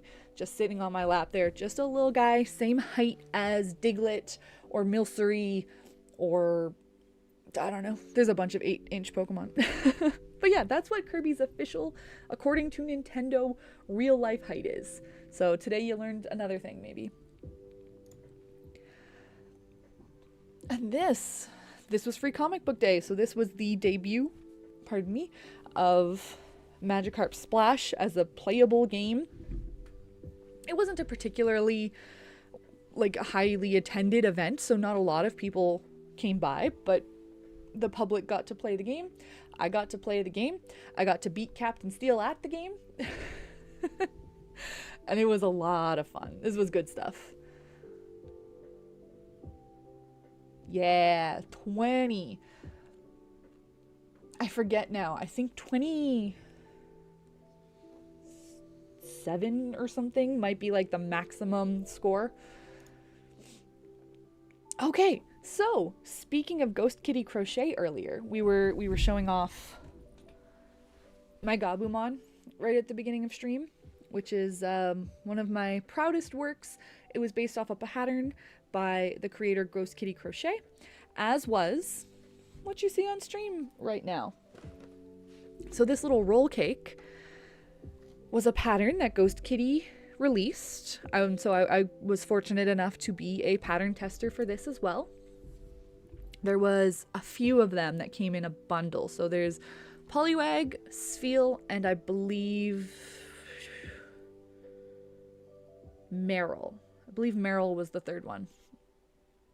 And this roll cake crochet pattern was inspired by an actual like baked roll cake in the form of a Poliwag made by Miscellaneous Mao, who is another phenomenal creator. Oh my gosh, the things that Miss Mao makes, just beyond comprehension on occasion. And I am friendly with Miscellaneous Mao. We've met like at a Pokemon Go Fest. Occasionally we DM, so when I saw that there was a pattern based on her baked good, I was like, well, I think she needs this. So I applied to Ghost Kitty to be one of her pattern testers, and I was like, if you pick me and I get to make it, I will gift it to Miscellaneous Mao. Like, it will be hers because it's inspired by her. And so then it all worked out, and that happened. I sent this on its way to New York, and it is Miss Mao's personal collection now. Such a cute little design. Really fun to make. That might have even, I think that might even be a free pattern on Ghost Kitty's page, which like is worth checking out. If not, it's like, could be worth a couple bucks. Okay, and then this was testing for the Kirby event. This is like, I went to the park where it's held to make sure that everything was going smooth. Kirby wasn't ready, so we just used Sfeel as a stand-in. Everything was going well. And then this was the Kirby event itself. That's my Kirby. That's just a sign that was posted. So I had a whole bunch of different mini Kirbys. We played a little game with those as well. I got kind of sunburnt that day. My bad. Yeah, Poyo Fest was a very fun time. So yeah, we ran the one game that was rolling the big Kirby. Friend came and juggled the little Kirbys, and this was just for fun all day long. We were set up, people could come and play the game, and then I hosted a tournament. So this is like bocce Kirby. 4 or 5 people got to play per round. The goal was to be as closest to the center of the star as possible, and whoever was closest to the center moved on to the next round. And then the winner of the whole tournament got to take their Kirby home. It was a good time. It was a lot of fun, and I think we'll do that again this year if they'll have me. Drew a pretty decent crowd, and yeah, people seem to really enjoy it. Poyo Fest. Good time. Good time. And then this is more of this size research half of Katzer's creations. This is showing off the comparison of life-size Kirby versus how we see Kirby in Smash. So this is like probably closer to how people normally perceive Kirby, if I had to guess. And then we're straight into Anime North. So there's a bit of a blitz of events that happens in May. That's the Sfeel version. The similar to the like same pattern. I said there was a Poliwag, a Sfeel, and a Meryl, so that was a Sfeel. So Anime North, I was running the game that I've been talking about. We brought the Magikarp game. We did bring Sfeel Bowling as well, and I had a display table set up in their art gallery. So I don't remember why. I guess because it was Sfeel Bowling. I wanted to stay thematic and I wanted to build on that. I decided my entire table would just be Sfeel themed. And I would come up with as many kinds of Sfeel art as I could to fill my table. So some of it was crochet. Some of it was like just a normal Sfeel plushie. Some of it was like a roll cake version of Sfeel. And so I was showing off day by day what all I had made. So that was the plushies. I had some prints. Like I actually drew some prints. Drawing is not my forte, so they're nothing spectacular, but they were cute and fun. So I put them on the table. It's another form of art, And then we get into some of the weird stuff. I made a pom-pom. It's a Sfeel pom-pom. And that was just I think. Oh, and I made a card of this as well. This was also such a good design. Like it lent itself so well to the art form, this particular Sfeel card, because there's so much depth with these like chunks of iceberg and everything. I really liked how that one turned out. And yeah, the pom-pom was just a fun idea. I think that was one of the things I've mentioned a couple times here and there that I will sometimes work at like a kids crafting camp.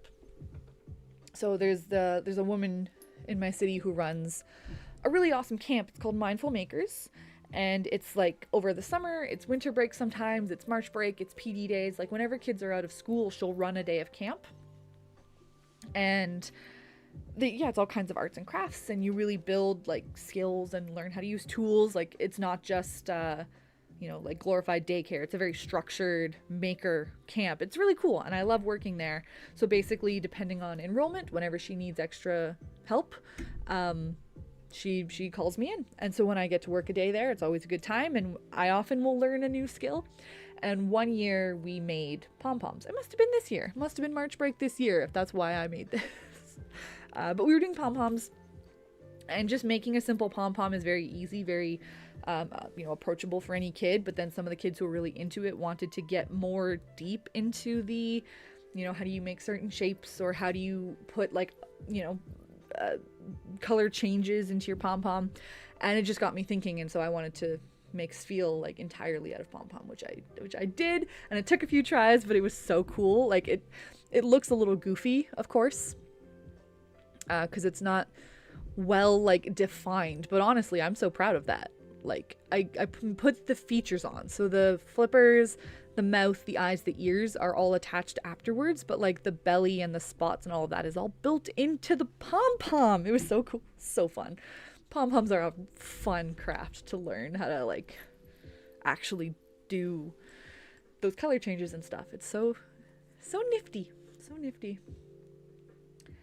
3 different sizes of Sfeels that you could stack is a very funny thing to mention, because I totally did that once. And I did that at TriCon, and I guess we didn't see any pictures of it. I'm going back.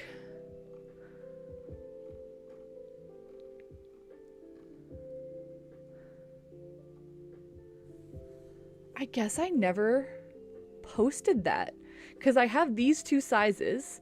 So that's that one, the big one is life size, and the baby one is just like a mini version I made based on the feedback of people who think that that's what size Sfeel is. So they're shocked to see that that's what size Sfeel is. And then I actually made, where were we? This little mini Sfeel. Not that one.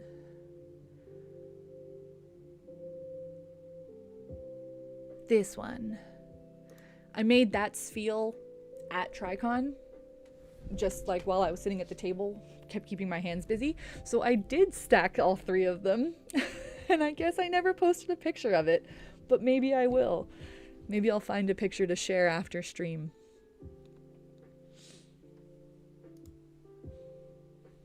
Yeah, she is fantastic. Callan, I'm assuming you're talking about the camp director. She's really cool. And she's good at everything, every skill. She has all of the art skills under her belt. Incredible.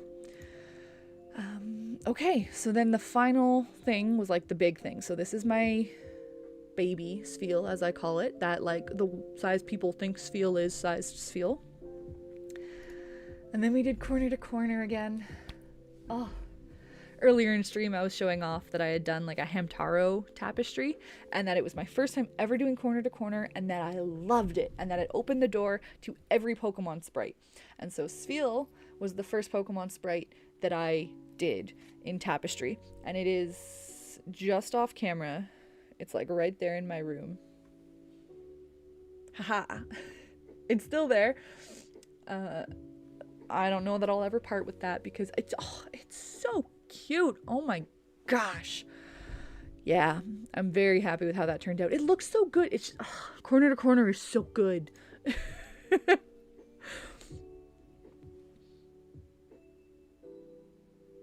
I was very proud of this. I really wanted to show it off a bunch because I was so very proud of it. And then I added one more berry to my Berry Dex collection. That one was kind of spontaneous. I had Dynamo Gear, was another Pokemon creator, awesome artist. He works with pipe cleaners. He was visiting because he came to Anime North, so he stayed with me a couple nights, and we were hanging out, and I was like, hey, what's your favorite berry? And he said Starf. So I was like, okay, and then I made a Starf berry. So this berry actually lives with him in New York now. I sent it home with him, so it's not technically part of my collection, but it came out really cool. It was a weird one to pick. He said Starf, and then I looked at it and I was like, are you sure? Are you sure that's your favorite?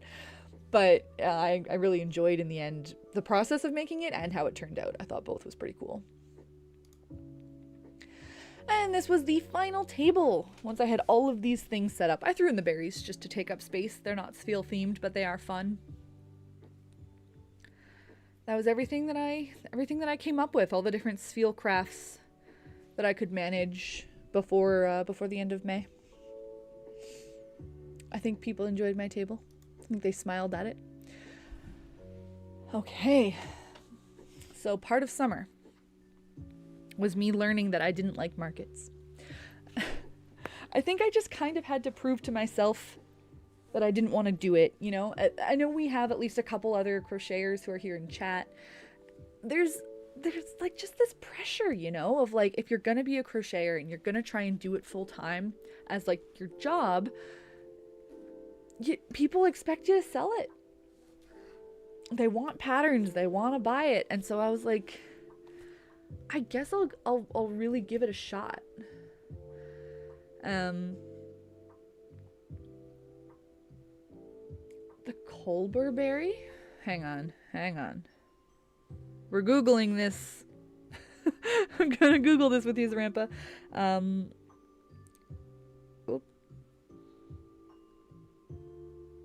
Colbur berry. Oh, okay, sorry. So, that's actually a tomato berry. But it looks very similar to the Colbur berry. And I don't know why it's that big. But it is. It's not the size of a tomato, I'll tell you that much. Tomato. Colbur berry is actually only 1.5 inches. Which raises another question. If the Colbur berry is only 1.5, why is the tomato berry 12? Pokemon is a wild place, but this is how I get to build an entire platform off talking about it. If everything made sense, we wouldn't be here today. Anyways, yes, so this was me. I went ahead and signed myself up for a couple markets by running the games. So part of it is that I liked going to these events, and I liked, you know, getting content to film at these like conventions and things, and I liked you know, getting to interact with the community, but a lot of conventions have pretty tight budgets, especially for something that is not like specifically budgeted for. So when we're talking about guests like voice actors, they seek those out and they have a budget set aside for compensating voice actors. But for a guest like me, that's not like a category of thing. You know, like I was reaching out to conventions being like, hey, this is what I do. Are you interested in having me at your event? And they would often say yes, but that there wasn't much of a budget for it. So in lieu of being like paid to be a guest, a lot of these conventions would offer that I could have a table for free if I wanted to sell stuff. And I was like, well, I don't really sell stuff. But like most crocheters, I had always kind of thought about it. It wasn't what I got into crochet to do, but again, if I wanted to do this as my job, it seemed like it might be a smart thing to do. So summer of 2025 is when I tried it. It didn't go well. Honestly, like I would prefer not to be in the sales area regardless. For a few things. Like obviously when you're selling to other people, there's a quality baseline that you want to be achieving, right? Like this is something people are paying money for. It needs to be up to a certain standard. That makes sense. Especially with something like Pokemon where people might be potentially buying it to give to children. You have to be really close or careful about making sure it's safe. No pieces that can come out and be swallowed and stuff like that, which makes me nervous. I don't want to be responsible for that. It is not my copyright to sell, technically. Like I know a ton of people do it, and I'm not like no judgment, no like moral judgment. I don't see a problem with it, honestly, in the sense that I understand it's copyright infringement, but it's not a direct competition to anything that the Pokemon Company does, and it's a very transformative work in my opinion. Like I see all of those things, so I'm not judging people who sell. I just know that it is still a fact that you could be cease and desisted, and I just don't want to risk that. Like there's a bunch of reasons that it's not my first choice. Plus it's honestly not interesting to me to like batch make sellable items. Like I'm in it for that dopamine rush of big thing, big new thing, cool. I don't want to make the same thing over and over again. That doesn't satisfy my brain. So there were a lot of factors built into why this didn't end up suiting me personally. But I still gave it a shot. And if it had been super lucrative, it might have been enough to make me want to stick with it, but it wasn't. You know, I made some sales. I didn't make a lot of sales. But this was, yeah, one of those first days of batch working to build up some stock. And the other thing with crochet is that obviously it's all handmade and it takes time, and people's budgets are not always compatible with what something is worth from a handmade artist. And so you have to try and figure out things that you can make quick enough, that you can price them low enough. Like it's but this was a fun outcome. This was, I think, inspired by the idea of markets and having little doodads on my table. But this is something that Captain Steele came up with for me. So I drew the Pokemon. This is my art that I made on Procreate.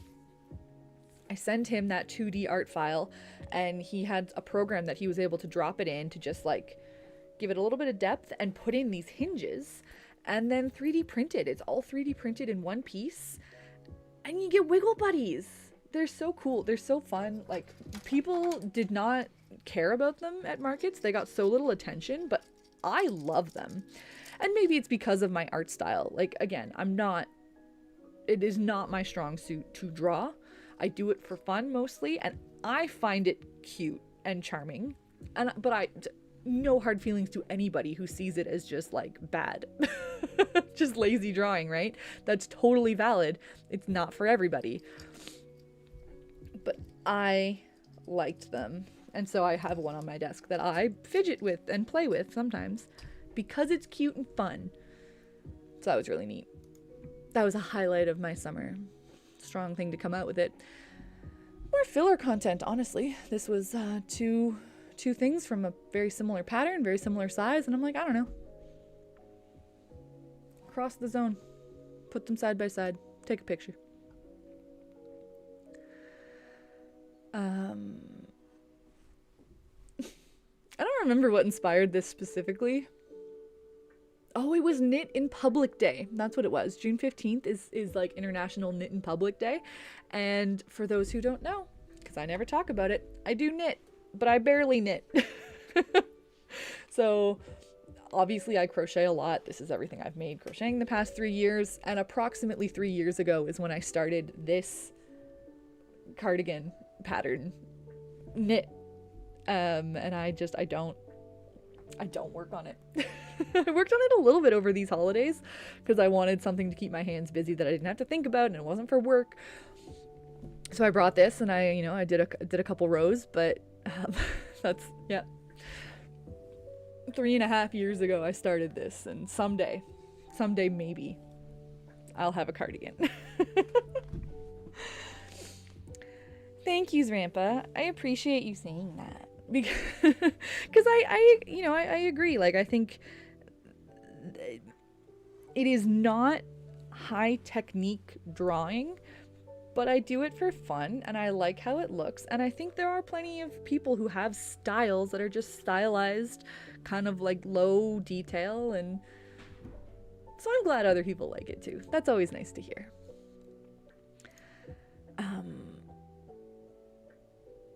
I think this was the last corner to corner that I came up with this year. This is something else actually that I would like to continue, that I was supposed to continue. I think since this I also did the heart. Or let me explain. These are based on Pokemon Puzzle League, which I'm writing down to make sure I keep working on it. So Puzzle League is one of my all-time favorite Pokemon games. It's a Nintendo 64 Match 3 puzzle game that I grew up with and love so much. I love Puzzle League. I might get the Switch Online Plus like access to the virtual console library thing this year, so we can like maybe stream a bit of Pokemon Stadium, stream some Pokemon Puzzle League, play some of those old games together, because yeah, Pokemon Puzzle League is my jam. So these sprites are based off the blocks in Puzzle League, which is there's a block for like most of the types. Again, we're talking this is like the 90s, so there's no such thing as like dark type or fairy type or whatever. There was no dragon blocks, but there was a lot of the main types. It was kind of like TCG style, right? So I have these 3. I believe I did finish the heart, which is kind of the shape of like the soul badge. And I would still need to make, there's one that looks more like the marsh badge. There's one that is not a type, it was just like a function of Pokemon Puzzle League, but it was kind of like, it was like a metal Pokeball. And if I make 6 of them, the idea was that I had, like, these are pillows in the meantime, so that I don't just have them sitting around my house. They are behind me. But if I make 6 of these panels, then I could make them into a cube, and then it's like a Puzzle League block, and whichever side is facing you, it's like a different color block. That's the dream. So maybe I'll work on those. And they're a little bit faster to make. These are significantly smaller sprites than any of the Pokemon themselves. Like the Spheal was a much bigger make than one of these. You can kind of see the difference behind me, like the size difference. So yeah, hopefully I can get that made, because it's just also going to be about like how do I stuff the cube so it looks like good structure. Might need to build it, I don't know, like a wooden frame or something to mount them on. But yeah, it's very doable. Little close-ups on all of them.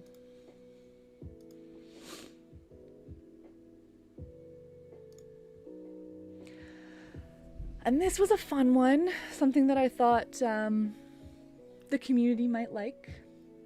You know, Pokeballs, but work all the different like pride flags as the top of the ball. It was just a simple little project. It was really fun. This is probably a bot.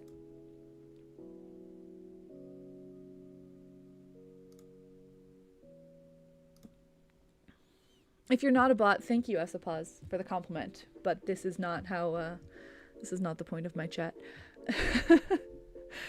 Anywho, pride balls, people liked them. I would say that people online liked them better than people at the market. But actually, they did sell pretty well. I think they were one of my best-selling items, even though overall I didn't make a ton of sales that weekend.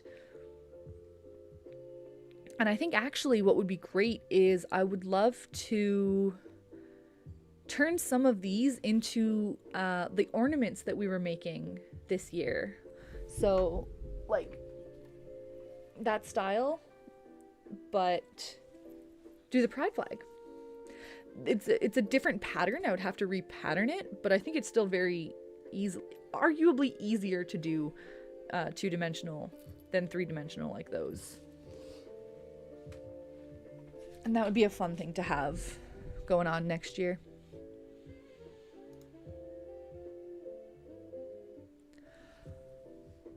Zelda. Anybody else play Echoes of Wisdom? Man, did I love that game.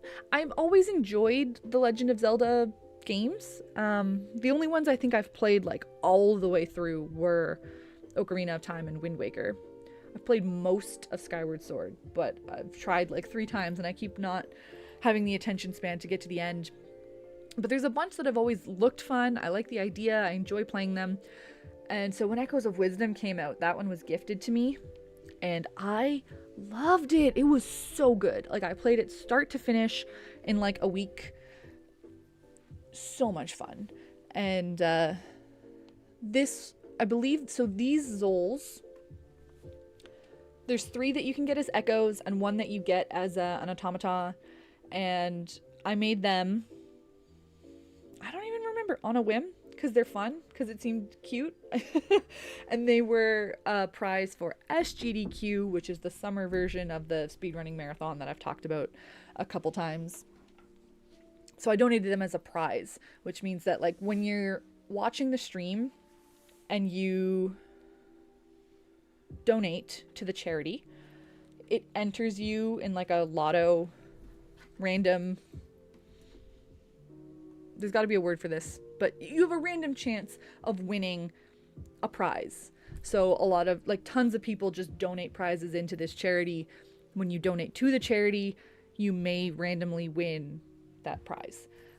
So I will often donate prizes. I have some that I'm actually sending this year for AGDQ that's coming up in a couple weeks. I need to get those sent out in the mail. But that's what these Zols were for. Those ended up being a prize at SGDQ. And as a juggler, another fun Katzer fact that I don't talk about that often, I juggle. And anytime a juggler has approximately like ball-shaped objects, you wonder if you can juggle them. I could juggle 3 of them. I'm not a good enough juggler to juggle 4 of them well. But it was fine. It was fun, and it was random content that I made there. Oh, sorry, Callan. Yeah, I guess that did get just, I don't know, didn't post through. But thank you. Thank you for loving the Wiggle Buddies. Yeah, I think if they were like a keychain, that would actually be better, because right now they don't have anything to like attach them to something. They were just I was conceptualizing it more as like a just sit on the desk fidget kind of thing, but I think as a charm they would have maybe sold better. Hello, I am indeed a sable eye today. Welcome to stream. Yeah, and then just some close-ups. I really liked these. I thought they were so cute. They came out so cute. So cute. Anytime you do fire is enjoyable. The fire looked pretty good. The gizmo, like if anybody did play Echoes of Wisdom, you know, the automaton kind of have like a different particle effect to them. So I used sparkly yarn for the gizmo. I thought the key on the back actually turned out pretty cute. I don't know. I was just very happy. Every now and then you do something spontaneous and you're like, hey, yeah. And then this was my little pride post for everybody. You know, I've got Pokemon of all kinds of colors. I thought, why not arrange? I think it was actually a suggestion from a friend, because I wanted to post something for Pride, that they were like, well, why don't you just pick a Pokemon of each color? You've got enough Pokemon. So I did. I found red and orange and yellow and green and blue, and I just made a little rainbow. So happy Pride, everybody. I know it's not Pride Month right now, but this is just, how about that? Happy Pride to everybody. This is a happy, like, safe, prideful space on this channel. Just so everybody knows. No hate allowed, etc. And then, yeah, the Drifloon did make it to one of the markets. I kind of rushed it because I was like, oh, people are going to want this one. I should have this. That'll be an easy sell. And then it didn't. So I brought it home, and I wasn't actually mad about it. It's one of those things that, like, I was making it being like, this is not for me. I don't get to keep this. Don't get attached. But it turned out so cute. And I love Drifloon. Drifloon and Drifblim are, like, some of my favorite Pokemon, I guess. Some of my favorite Sinnoh Pokemon, but just in general, they're pretty great. So that one was what it was. I got to keep it. It gets to stay on the wall.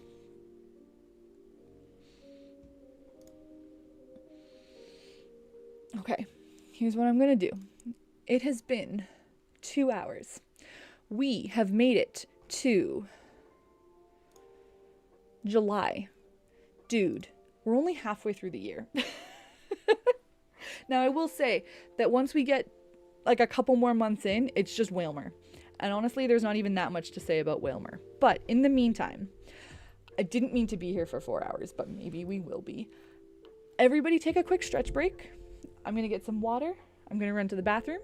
We'll be back in like 3 minutes. But everybody grab a snack, hydrate, bathroom break yourself, whatever you need. This is your designated go take care of yourself and stretch break of the stream.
I just tried to stretch and I ended up cramping my muscles. That's probably not a good sign. All right. Everybody chill. Everybody drink some water. Stand up. Stretch your hands if you're crocheting. Man, I can't believe... I honestly thought this was going to be like a pretty quick, relaxed hour or two stream. Like classic Katzer, underestimating the amount of time it takes to do stuff. I guess I did a lot this year. A lot to talk about. Cool. We got some tea. That's an excellent use of minutes. All right, well, I'm diving back in because I have games I wanted to play later tonight, so we're just gonna keep at it because we got to talk about everything. Can't quit before we've talked about everything. This was a debate I was trying to settle. I don't remember who I was talking to. Maybe this was just because I wanted to make a ditto and I had to try and decide what yarn to use. And so I was personally trying to decide if I wanted a more purple or more pink. So I just took it to the audience. I thought purple was going to be like a hot take. I thought people thought ditto was pink. And I think that's rooted in whether or not you grew up on the anime mostly, like as far as I can guess, because he was very pink in the anime, but he's been very purple in merch and stuff ever since. Actually, what color is Ditto in the Pocopia trailer? Do we get to see it?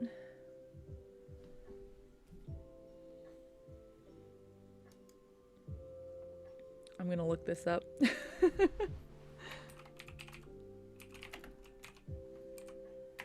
Because obviously you play as a Ditto, but I don't remember if they show you before transforming.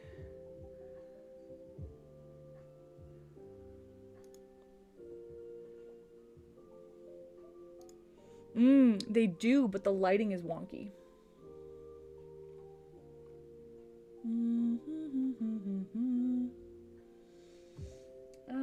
I'm gonna show it off. I just have to figure out how.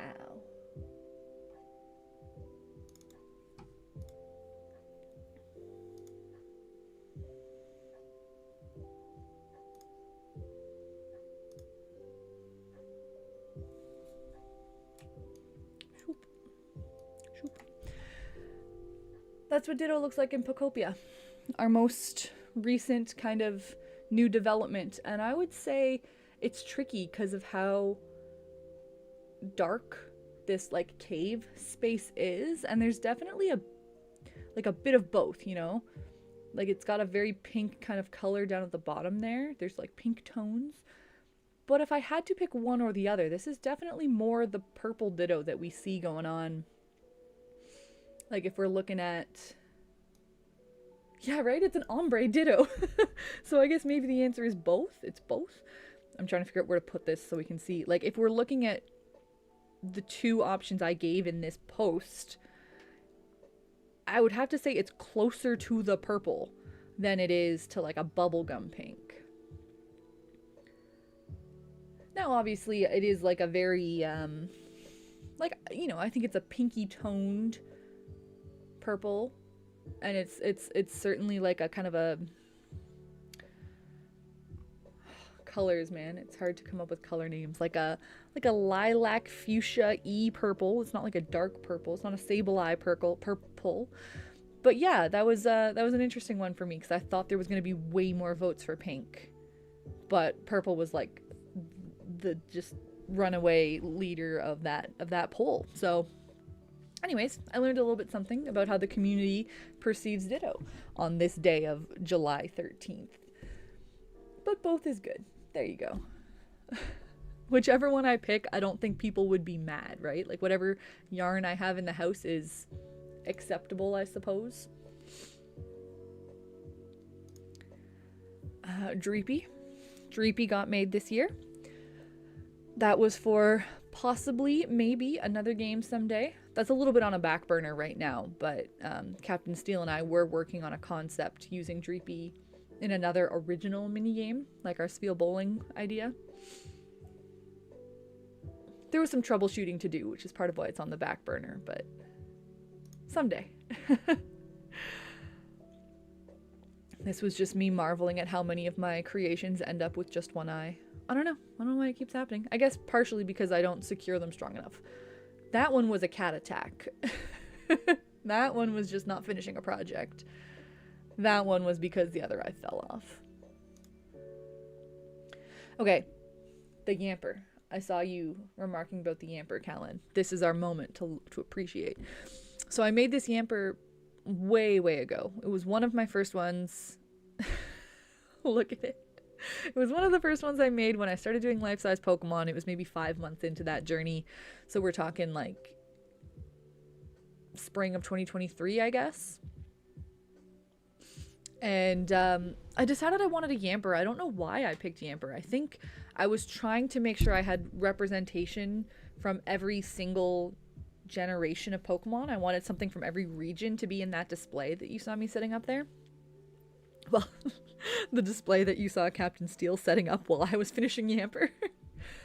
And Yamper was just kind of what I settled on, I guess. Like, I don't know. I like Yamper a lot. It's a cute Pokemon. It's a relatively small one. It's only 30 centimeters, so I guess it just felt like a good pick.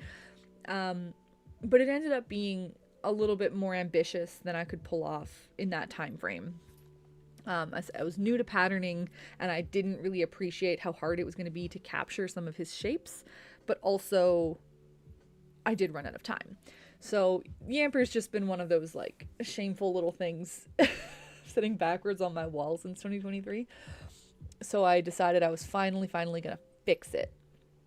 And a big part of that was adding in a snout, because his face was just like too round and flat. He needed to actually have some dog shape to him.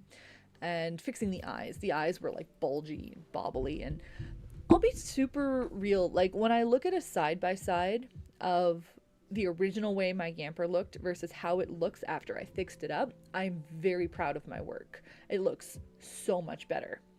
Yeah, see? New Yamper looks so much better. But that being said, when I'm not looking at a side-by-side between now and my old version, but I'm looking at a side-by-side between like now and reference art, there's still room for improvement, you know? It still doesn't quite capture Yamper somehow, and I'm not, it's still something about the eyes, I think. Maybe like the shape of the yellow. I don't know.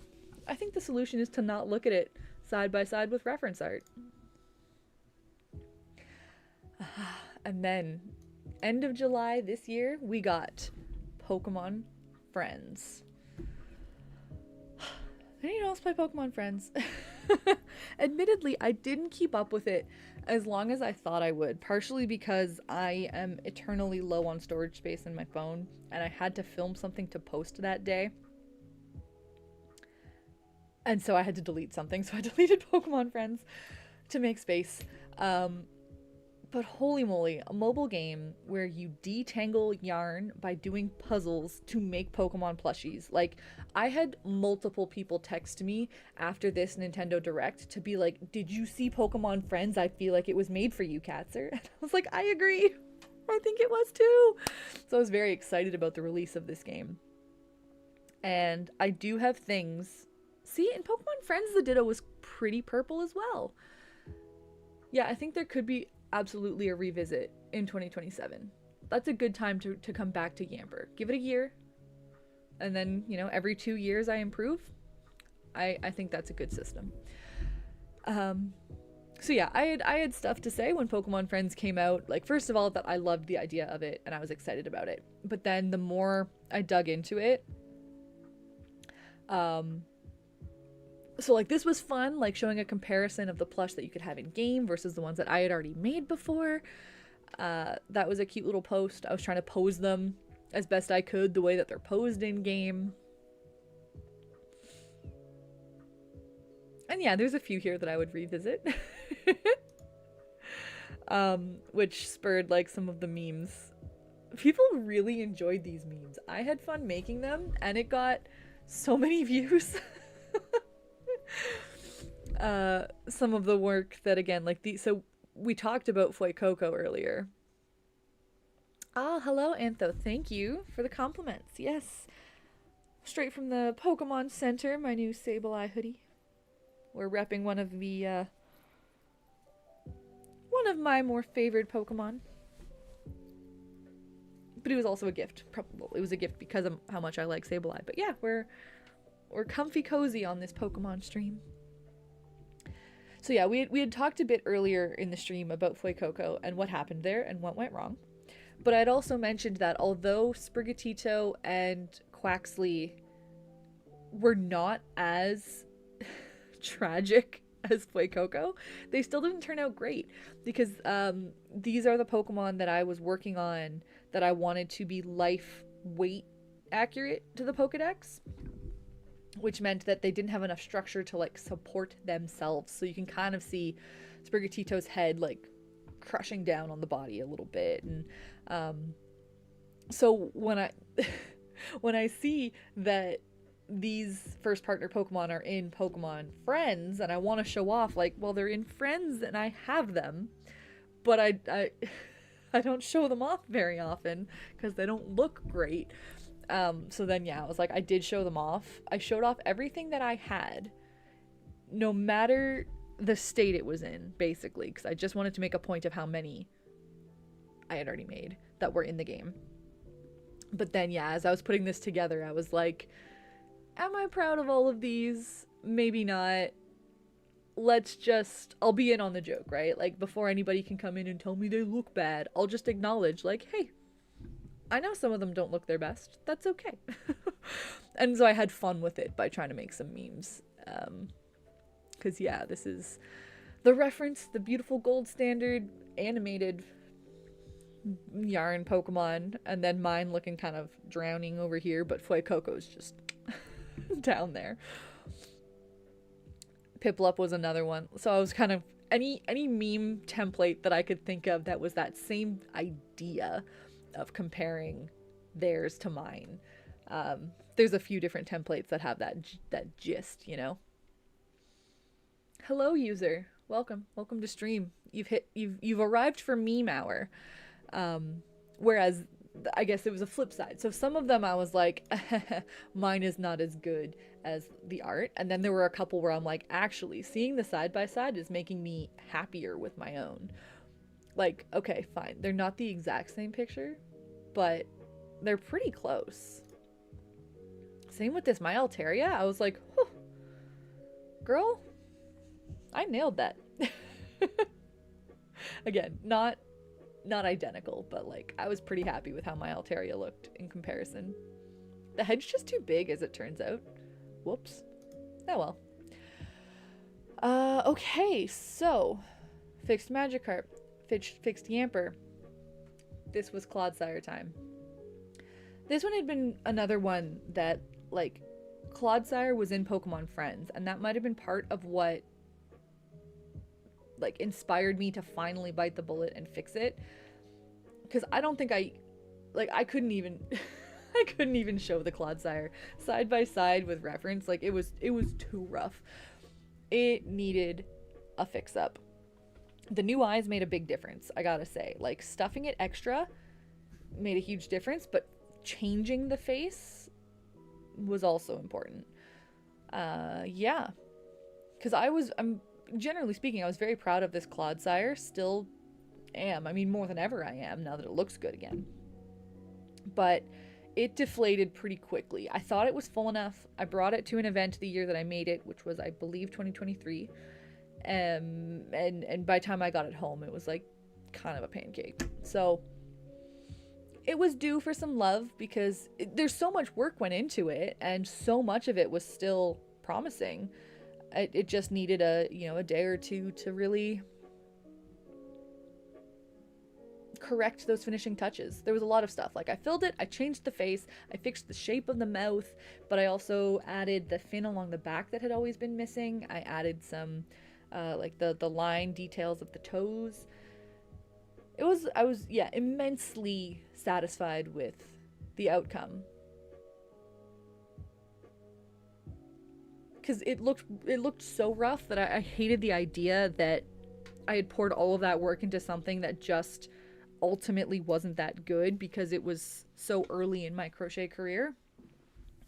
So I was very, very happy with the outcome, that it was entirely salvageable to look like good in the end. Yeah, that's my beanbag lounger Clodsire. Currently lives in my guest room on the guest bed. And this was our before and after. Like, come on. This is me being like, I don't know if I can even save it. And this is the end. Oh, so good. Oh, poor before Clodsire. Poor thing. And then I guess, yeah, once I had done that whole memeing about my own stuff thing, I was like, well, like, there are some that I am very proud of, and there are some that I am not. So let's talk about it, right? Let's talk about it. Sometimes your work comes out the way you want it to and you think it will, and sometimes it comes out not the way you think it will. And I don't want to hide that stuff, right? It's always good to, take the time to show off the ones you're really proud of. Absolutely. Let's look at the ones that I think look amazing. And then I went through and I explained it. I could talk about them if there's any you're curious about, but you can also just scroll back to August and read this if you care. I had an event I was going to. So the other half of probably why I fixed up Clodsire was that somebody reached out I reached out to an event hosted by an organization called Whooperville. And I figured Clodsire should really come to the Whooperville event. That's just a throwback to when I made Clodsire. I just figured, what the heck, stay on theme for the week. Throwback to some other Clodsire content. Trying to fit it in the car. That was funny. That was funny times. I have the smallest car that you can own. So yeah, once I had finally done all that upkeep, I was willing to do the Friends comparison. Obviously, yeah, still not exactly the same shape, but close enough that I'm proud of it. Okay, so this is where I was going, and then I forgot how much content came in between when Friends came out and when I actually made this. So amazing, just incredible concept for a game. Delightful, but also kind of nonsense. So I made a point of talking about all my thoughts about Pokemon Friends, and I think I'm gonna skip ahead because I did this as a carousel and as a reel, just for kind of testing algorithm reasons. So this is pardon me. Going to the carousel is an easier way to flip through them. Except Instagram's gonna be broken? Oh, okay, it's just this post I'm not allowed to see. Well, then we will briefly go through the reel.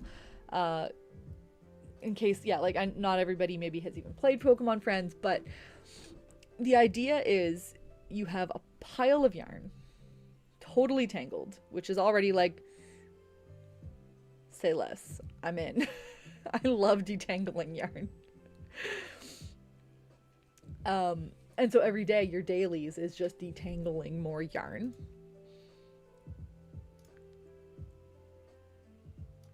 Play.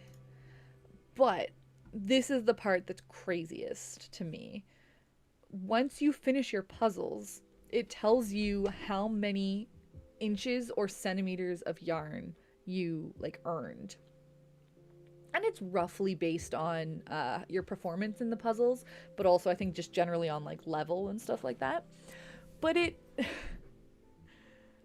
gives you 186 inches, or translated 473 centimeters of yarn.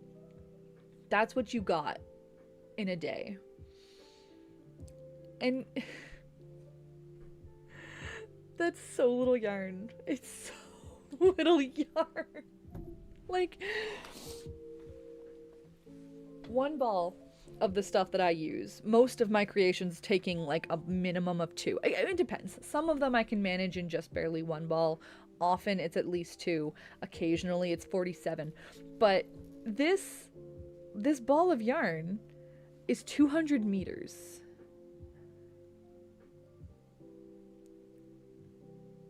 And they gave me 5 meters total. This is 200 and they gave you 5 for a day. And the thing that drove me crazy was that literally, why is it inches and centimeters? Like, just make it meters. 500 meters would be a perfectly reasonable amount of yarn. But they chose to make it centimeters for no reason. Anyways, so that was pretty silly. And then this is the yarn they give you, is like a screw with thread wrapped around it. I don't know. I mean, that could theoretically be bigger. Sometimes they give you that yarn that you earned, like those 5 meters of yarn, in the form of a pom-pom. Which is, again, like, they were definitely trying to balance design choices and having ways to show off the different colors, or in this case, like, types of yarn, the grass versus the water versus the fire, by visually distinguishing them. And I can see the value in that, and I understand why a team would want that. And this was just stylistically, I don't know, it looked like moss or whatever. But it's so, like, it screams that nobody on the development team, or at least nobody with influence, has ever worked with yarn, because, like, you cannot work from a pom-pom. That pom-pom is made up of like 100 strands of yarn this big. There is no continuous thread. Like, so that mostly made me laugh at how absurd it was. And then somehow you get a complete full plush out of it. Out of 5 meters cut up into tiny strands. Like, it's an awesome concept, and you're obviously not supposed to think about it this seriously, but it was really something. The choices they made in that game, that, yes, were completely outside the realm of reality as an actual, like, yarn worker. Didn't make me love it any less. Arguably made me love it more. But the next thing, though, that I wanted to talk about that I didn't get around to, that I'm still considering making another really short video on this. I did do like a long form YouTube video. It's not long, it's maybe 5 minutes or something, but basically putting all of those thoughts, just like saying them at the camera like I did just now, as a video, and a little bit about my thoughts about why certain choices were probably made from a design perspective, yada yada. But there were different textures of Pokemon. Like, I'm thinking if we even just go back to maybe the memes, even, like, the Sprigatito was a very, like, woven kind of cross-hatched pattern. I guess everything was in that. But if, like, I know I showed off some of the ones in this video, the actual reference, like, that's knit. That's a totally different texture on Joltik than was on Sprigatito or Piplup. So already that's fascinating to me, of why they had different textures to put on different plush, and kind of what influenced that. Like, again, the Litwick, you can really see that it's just like a weave. And then, like, some of them, this Gumi looks like corduroy or something, which is so bizarre. Like, that does not read yarn at all. And then, worst yet, I don't know if I have any of them.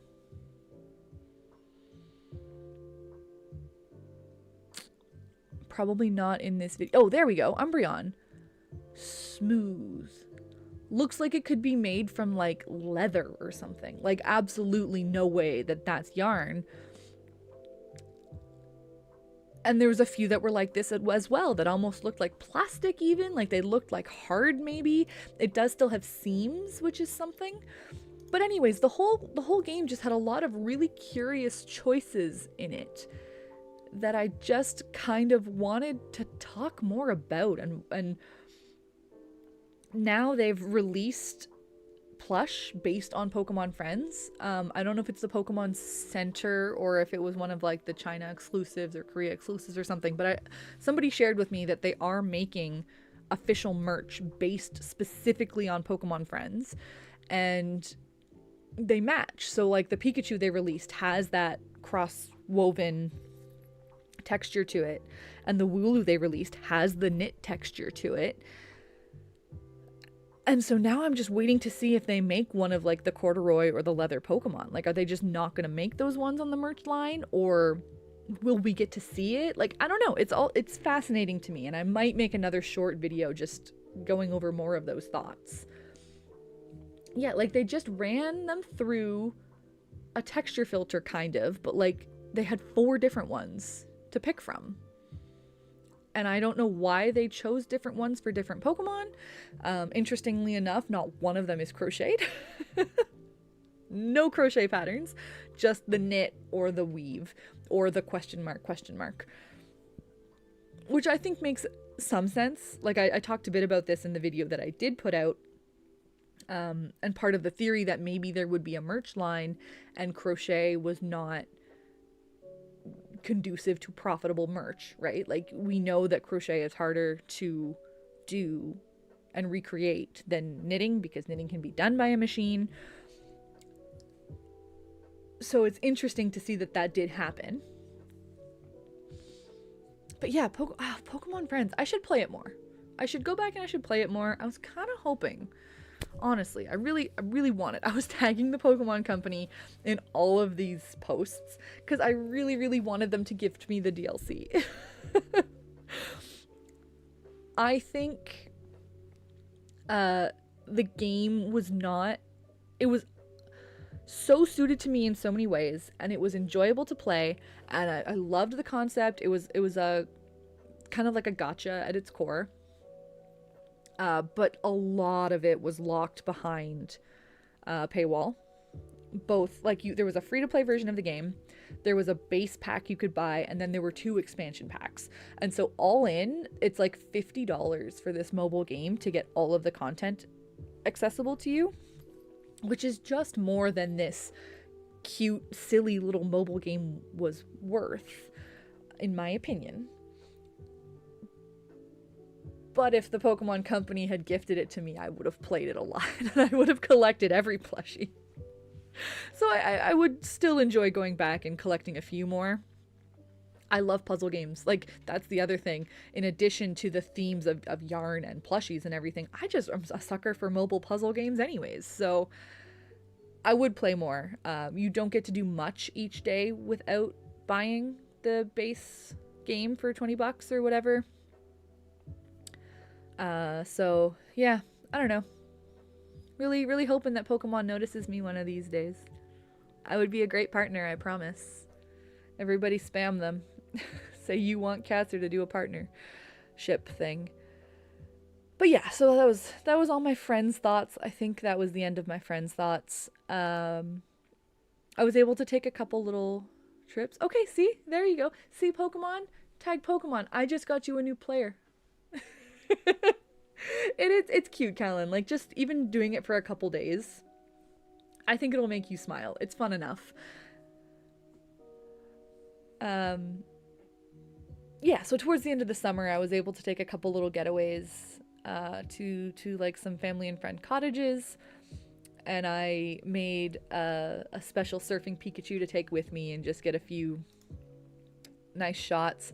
This was take 2 of trying to fit Clodsire in the car. This was after I had restuffed him and made him pretty, and then he was bigger, and I still had to fit him in a car, even though it was hard enough to fit him in the car before. But yeah, this is just like a revisit to that old content. Yeah, so I was trying to really homage to the episode of the anime called the Pikahuna. which was with the surfing Pikachu named Puka, and Puka and their trainer really wanted to surf this massive, massive wave that shows up on the island once every 20 years, and it was one of my favorite episodes as a kid, so I thought it would be fun to try and homage that. I think I did a couple, like maybe one more post. Yeah, I did a couple more posts with Puka. It just took me a while to get them edited.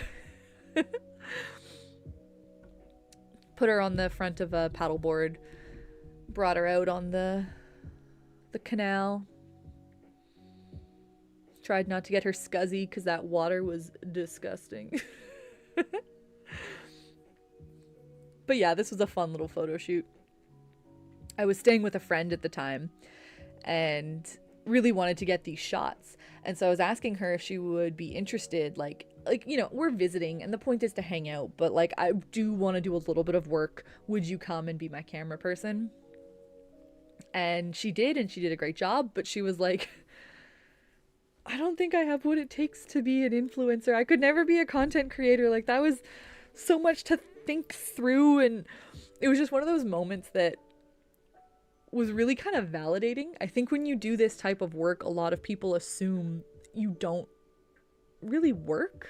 Like, not everybody. Obviously, a ton of people will acknowledge the effort that goes into this stuff, but it sometimes feels like you don't do much, right? You do whatever you want with your day. You sit and you crochet and you watch TV and you this and you.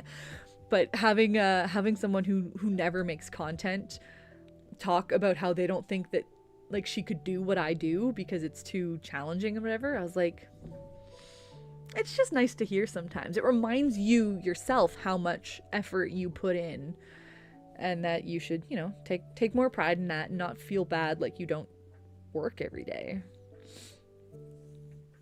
Anyways, this brings me to Size Rant Station. Like, this was peak Size Rant for 2025. Was when I realized that there was a book. There is a size comparison book, an official one released by the Pokemon Company that I didn't know about, that I didn't own.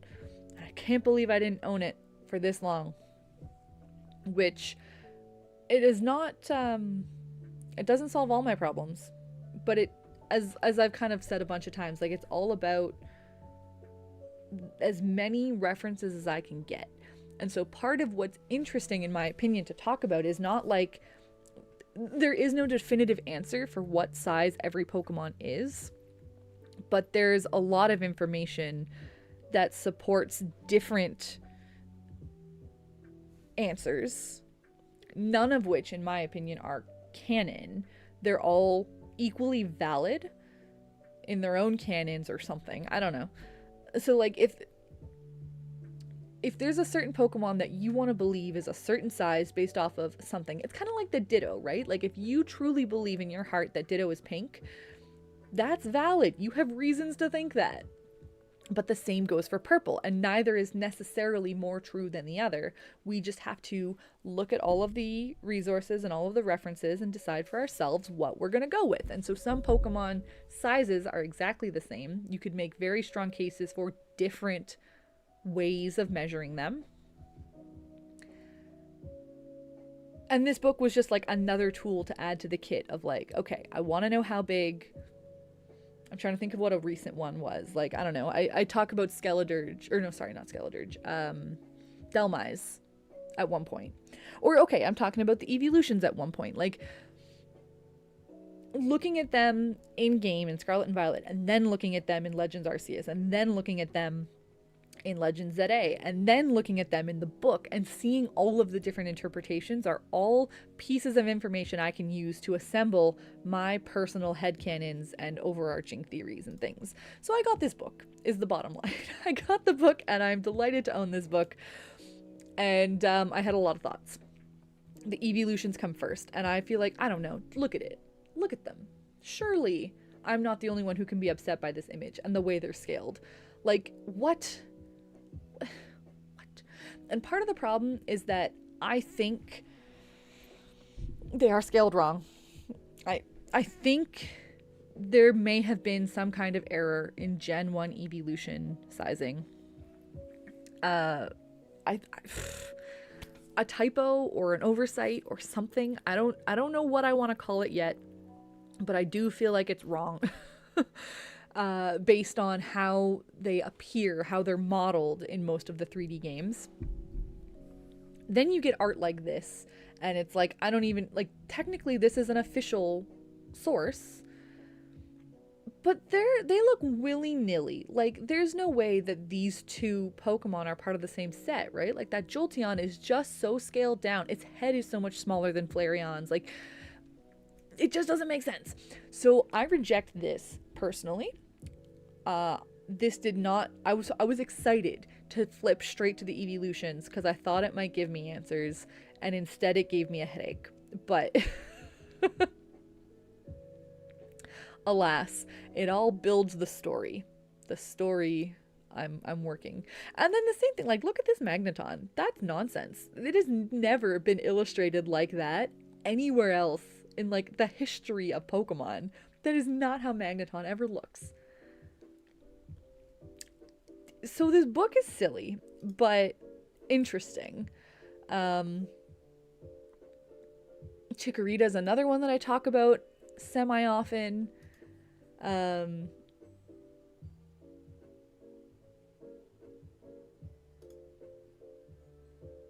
There are ones like Flabebe where it's good that I can see it supported, you know, that the flower's not part of its height. Like, there are a few things that I saw that just confirmed what I hoped to see. Other things did not, but that's okay.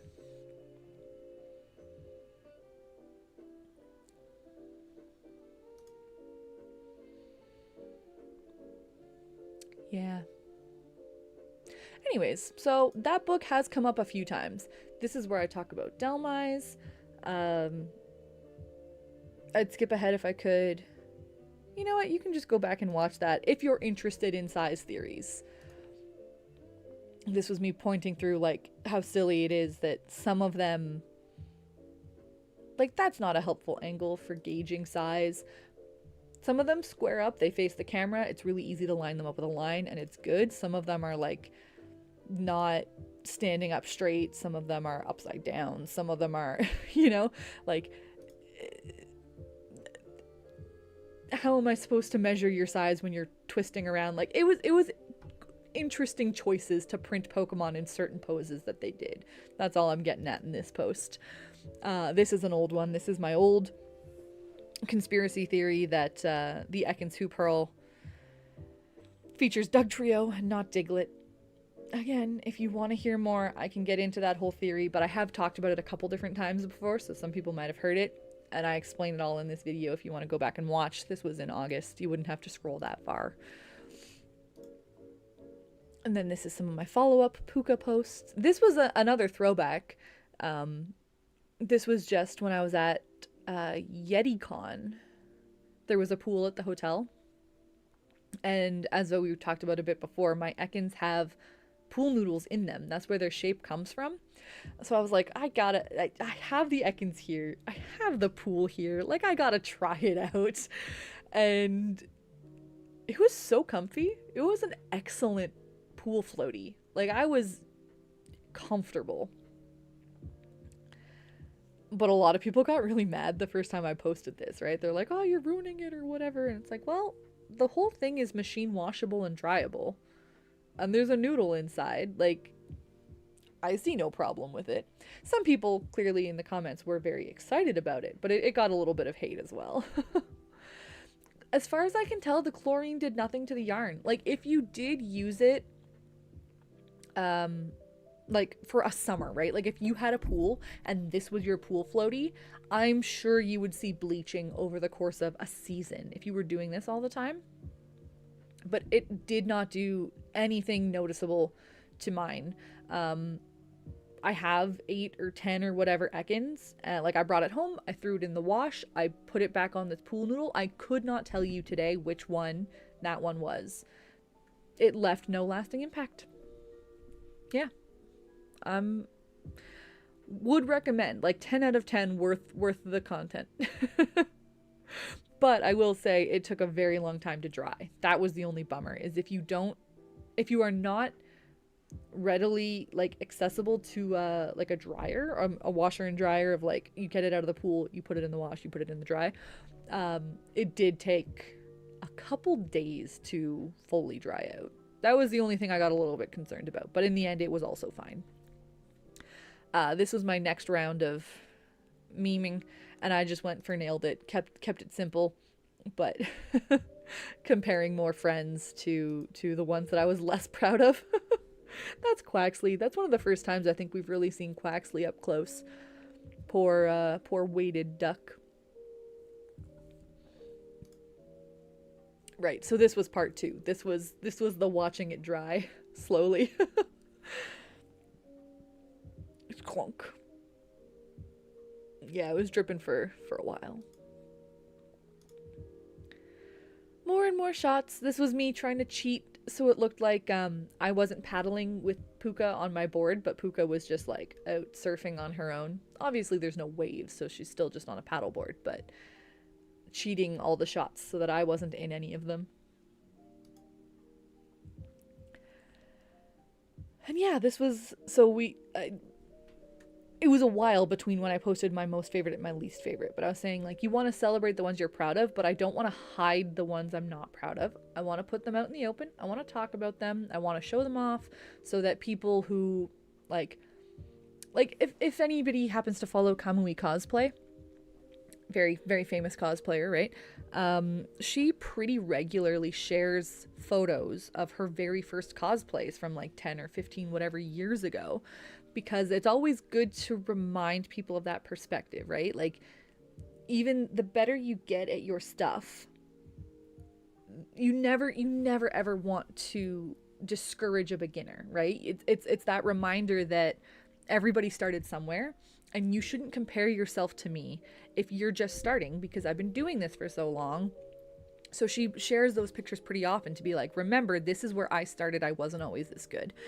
And honestly, I don't even feel like I'm that good. I don't, there's a fine line between just like not wanting to come across as arrogant and being a bit self-deprecating because everyone's harder on themselves. But like, honestly, I think I'm good. I think I am good at what I do, but there are people who are better. And I've made a lot of progress over the years that I've been crocheting. I still have a lot of progress I could make. But I've done worse things before than I do now. Is the bottom line. Is like, this is what some of my stuff, some of my earlier work looked like. And I know I could do better now, but like, we're not sweeping this under the rug just because I could do better now. It's worth remembering that this is what my work used to look like, or that this is just sometimes what happens when you put too much of a time constraint or job, like trying to do side plot stuff like making the weight accurate. Like, it all, it happens, and it's worth acknowledging, I guess. I don't show them off often because I don't want people to think that that's my best work. Like, it's not putting my best foot forward when I'm presenting myself to the world, but it is still there. And I don't want to frog them or anything. Like, I think they have value the way they are. Yeah, see, Carol gets it. It's all progress. And then similarly, I went through and I explained why each of them made it onto that list, and you're welcome to go read it if you want. This was a new updated version of my Ekans Who Pearl conspiracy, why I think they're Doug Trio and not Diglett. This was the cosplay I put together for my trip that I got to take. Very lucky girl, I got to go on a fancy Europe trip for a wedding is why we made the effort to get ourselves there. And there was no way that I was going to go to real life Galar without a cosplay.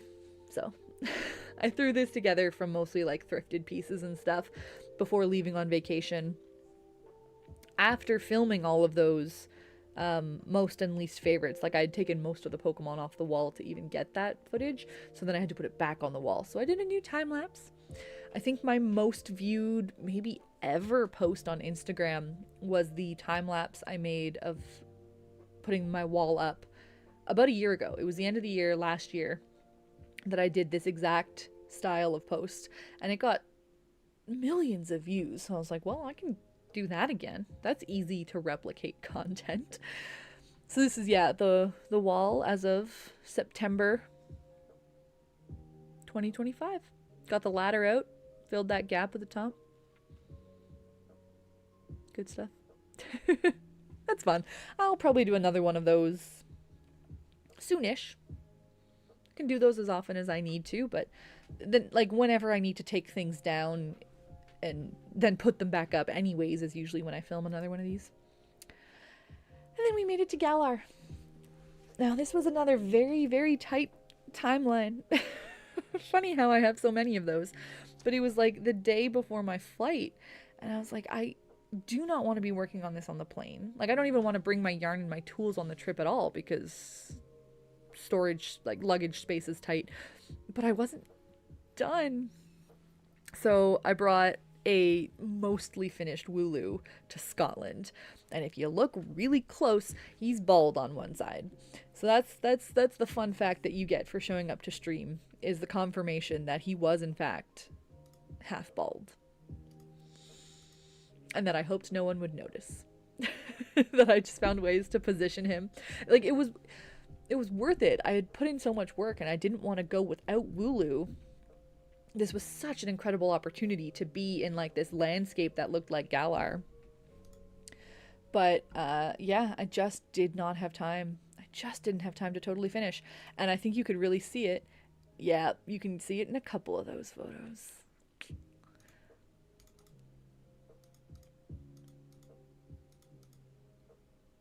There's the line.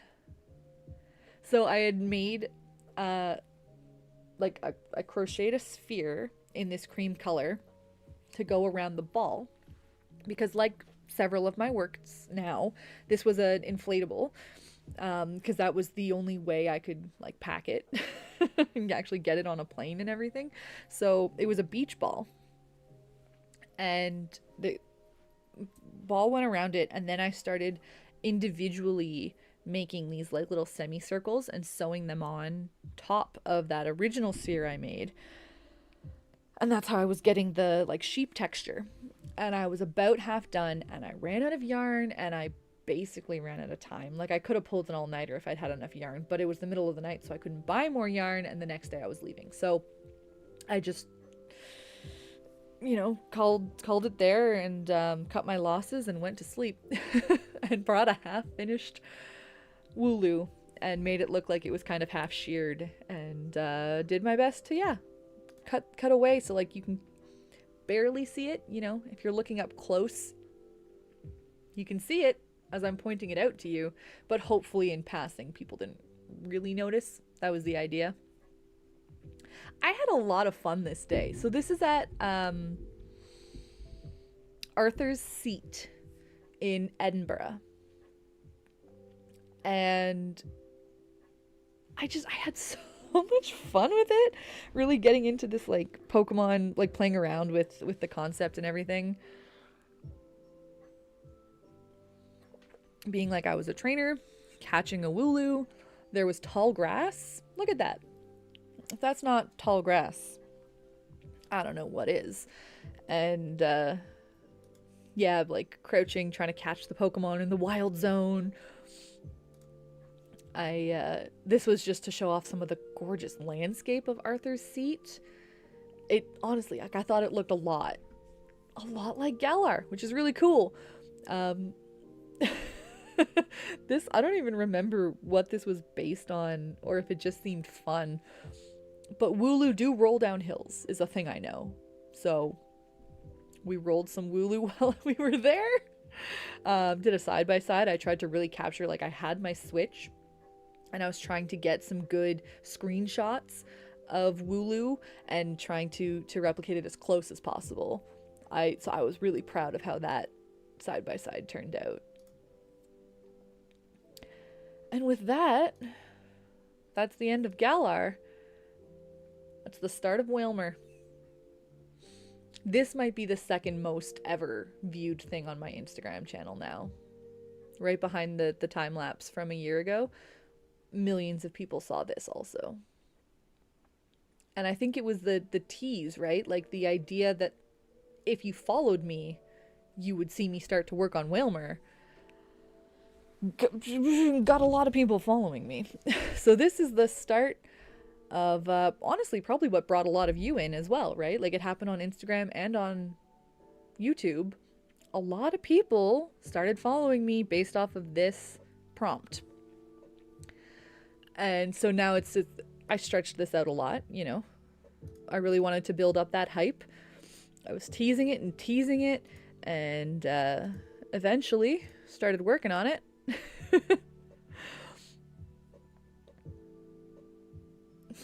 So good. That slow tip. Yeah. Anyways, so yeah, and then it was just like people started flooding the channel.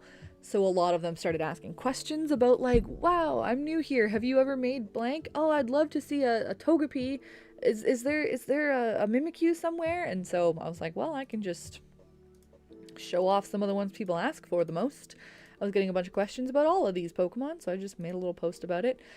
And yeah, then we get into, there's just tons of updates, right? There's tons of bit by bit. I think I might make a video actually, like a long form YouTube video compiling all of these shorts into a bit of a saga, just in case anybody wants to see it from start to finish and they don't want to keep clicking through. I'll just put them all into one video. And then yes, so after I think I had about 40,000 followers on Instagram and maybe 5,000 subscribers on YouTube before Whalmer. And then within like a couple weeks, I had hit 100. And this was a little event I went to. And I dressed as Gloria. So I made a little post about it. Like that was for the event. And this is where I made the best use. It was like silver lining, you know. I didn't finish my Wooloo, but I think it was Captain Steel who came up with this joke.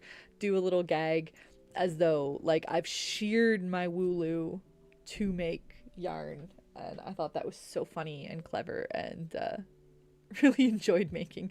And then somebody set me up perfectly. Like I was gonna make this joke anyways. And then somebody made the joke in my comments, so I got to reply to it. That was perfect. But yeah, back to more Whalmer. There was so many parts. Oh yeah. And then so this is pure coincidence.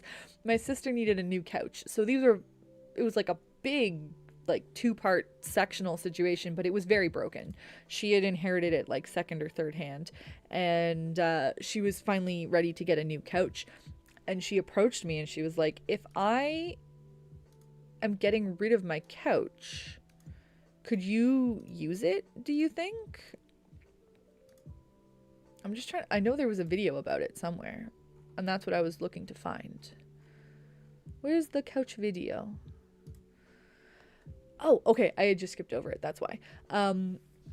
So yeah, she had just like called me up to be like, I'm gonna get rid of my couch, but before I do, is there anything that you want from it? Like, do you want the pillows or something to put inside a project? And I was like, that's an interesting idea. Probably. I bet there's plenty of salvageable parts of a couch. Can I like rip it apart and we'll see what we can get out of it? So I went over to her house and that's what we did. And it took so long. Running theme took way longer than I expected. It took a very long time. We were there all day. But there was a lot of good stuff that I got out of that. And some of it went into Gengar, because I was fixing up my Gengar this Halloween. Some of it is still just sitting in bags waiting to be used. Like I got a lot of good stuffing out of the pillows and whatnot. Some of it's like interfacing that I actually don't know when I'm going to use it, but I know I will use it. There's all kinds of materials inside of couches. Who knew? But yeah, it went from that. And like you can see the angle it's at. It was, like I said, very broken. And yeah, really scrapped it down. I was just picking the bones. I'm pretty happy with that. Like, you know, the reduce, reuse, recycle. This is me repurposing a lot of material that otherwise probably would have gone in the trash because it was no longer usable as a couch.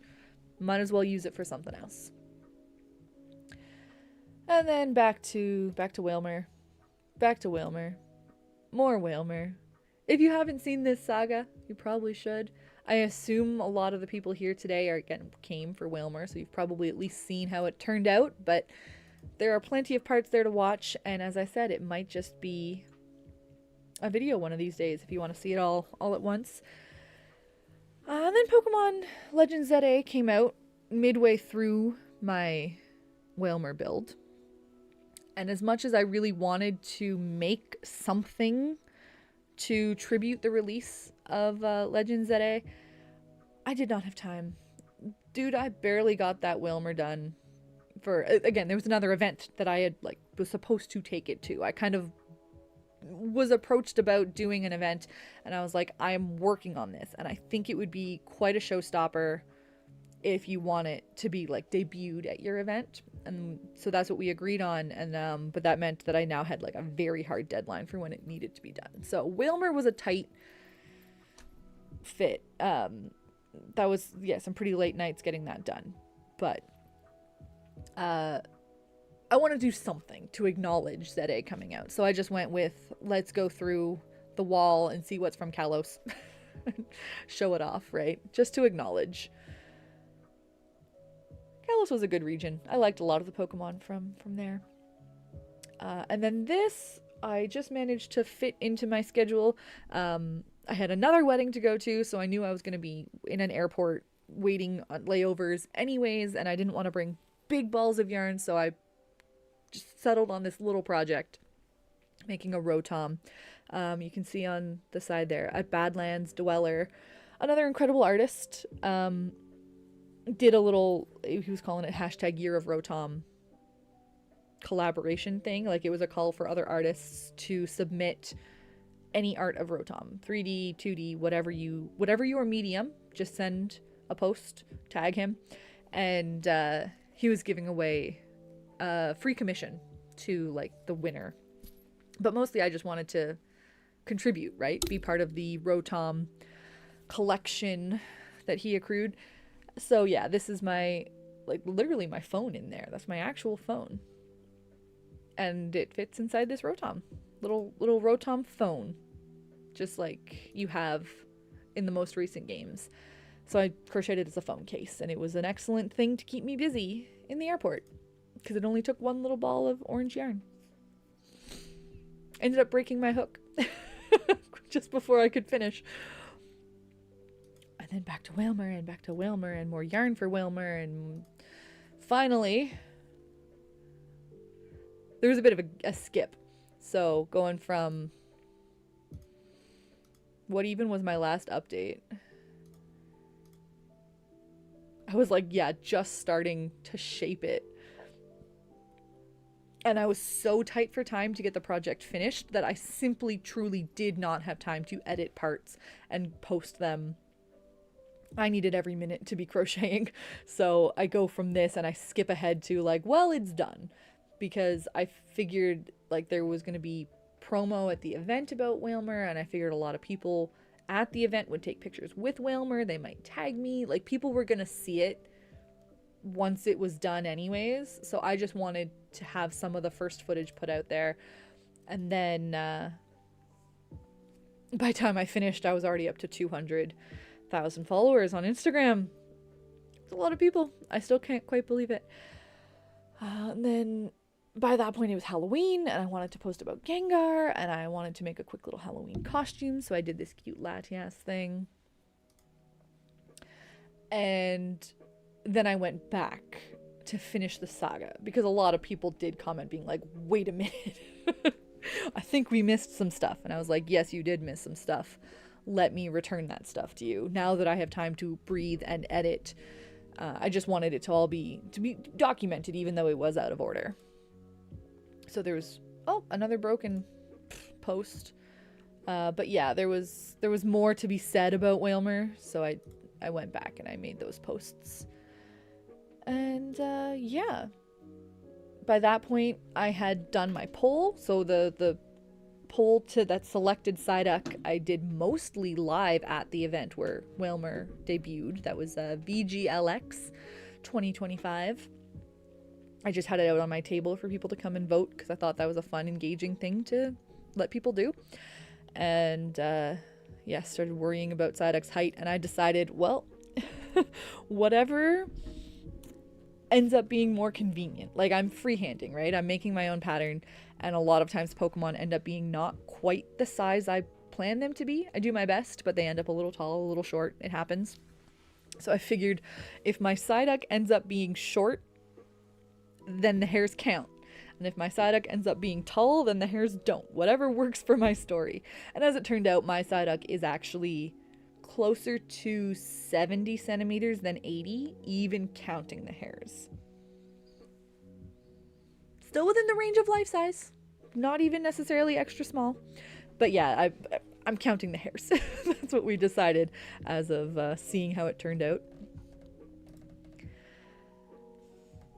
Then I was featured on Pokedoku. Good times, good times. That was pretty cool. That was a pretty big deal. That was just a message they sent up being like, hey, do you want to make a puzzle? And I was very excited to be recognized by Pokedoku. That's really cool. They do daily puzzles. And this is what they look like. So you've got this grid and prompts, kind of like categories on each column and row. And whatever square you're working on needs to be both. So this whole column needs to be babies. This whole row needs to be from Johto. So in this square, you pick any Pokemon that was a baby Pokemon from Johto, and you just fill in the whole grid that way. And there's always more than one solution. That's one of the rules, that you need to have more than one answer for any given square. There needs to be at least 2 evolution lines that could fit the clues, just to, make it a little more fair in case like anybody hasn't played a certain generation or whatever, I guess. I appreciate it as a player. I do it most days. It's fun. It's a little bit humbling. Makes you realize that you don't know as much as you thought you knew about Pokemon. But they're a lot of fun. And I enjoyed getting to make a puzzle. It was really cool. I chose to make it so that the entire puzzle could be answered with things that I have made specifically. Like pulling just from my collection, you could solve the puzzle. And then I talked about it, and I showed off the ones that you could use to solve the puzzle. I pulled them off the wall and held them up and all of that. I'm currently explaining everything I just explained. But I want to wait until the plushies show up.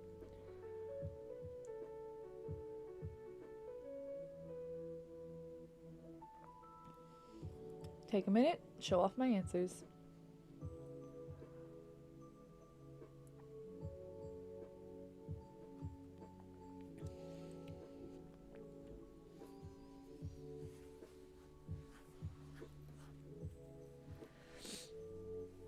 Now, yeah, I was mentioning this way before, but like it was important to me that I included that column for babies, because that's one of the categories that Pokedoku offers, but I have never actually seen it used outside of my puzzle, I don't think.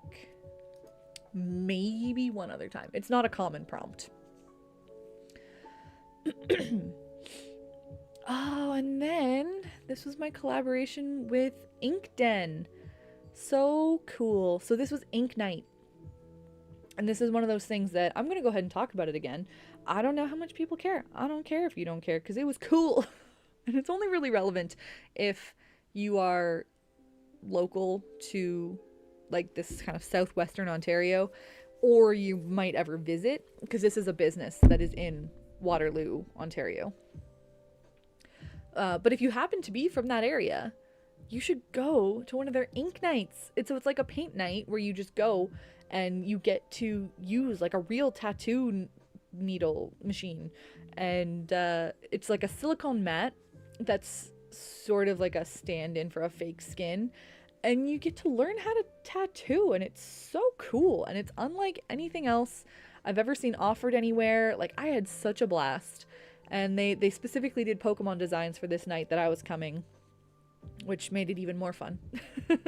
They'll do other themed nights sometimes, like Halloween designs and stuff like that. But yeah, it was really, really cool, especially if you have any tattoos. I don't know, it just gave me like a whole new perspective on the entire craft of it.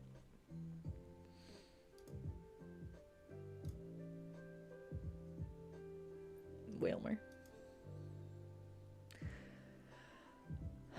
Yes, this was my final like wrap up, combining every part into one like long montage of the whole process.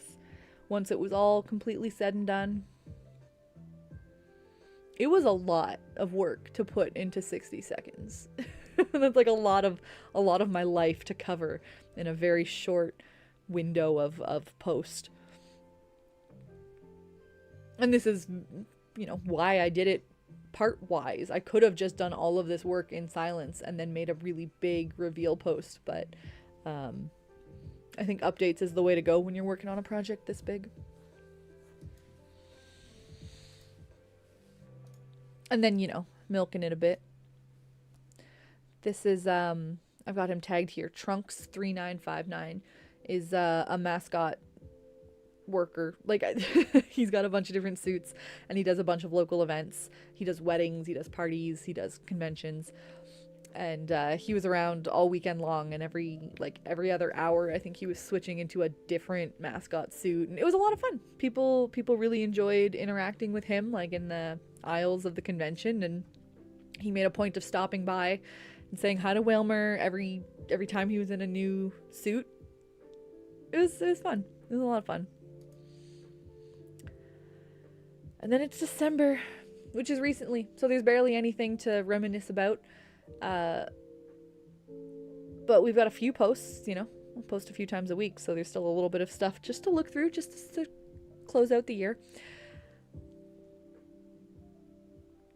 Yeah, that's a good point, Callan. Like it does contextualize it for sure, and I think people appreciate the final product a lot more when they've seen and they've kind of experienced alongside you like how long it took to get there, right?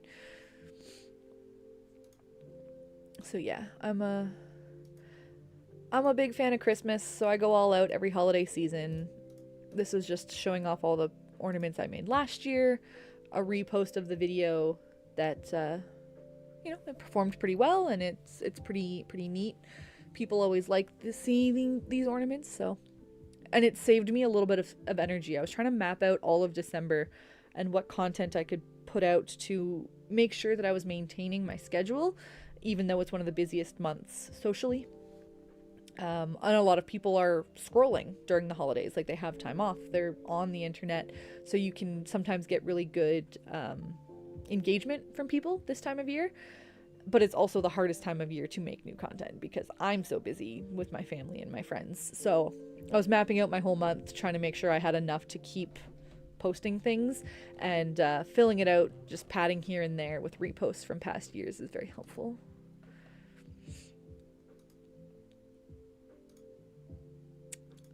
This, I was hoping to make a bigger deal out of this. I will say I could have pushed it more and talked about it more, but there wasn't a ton of people that joined in.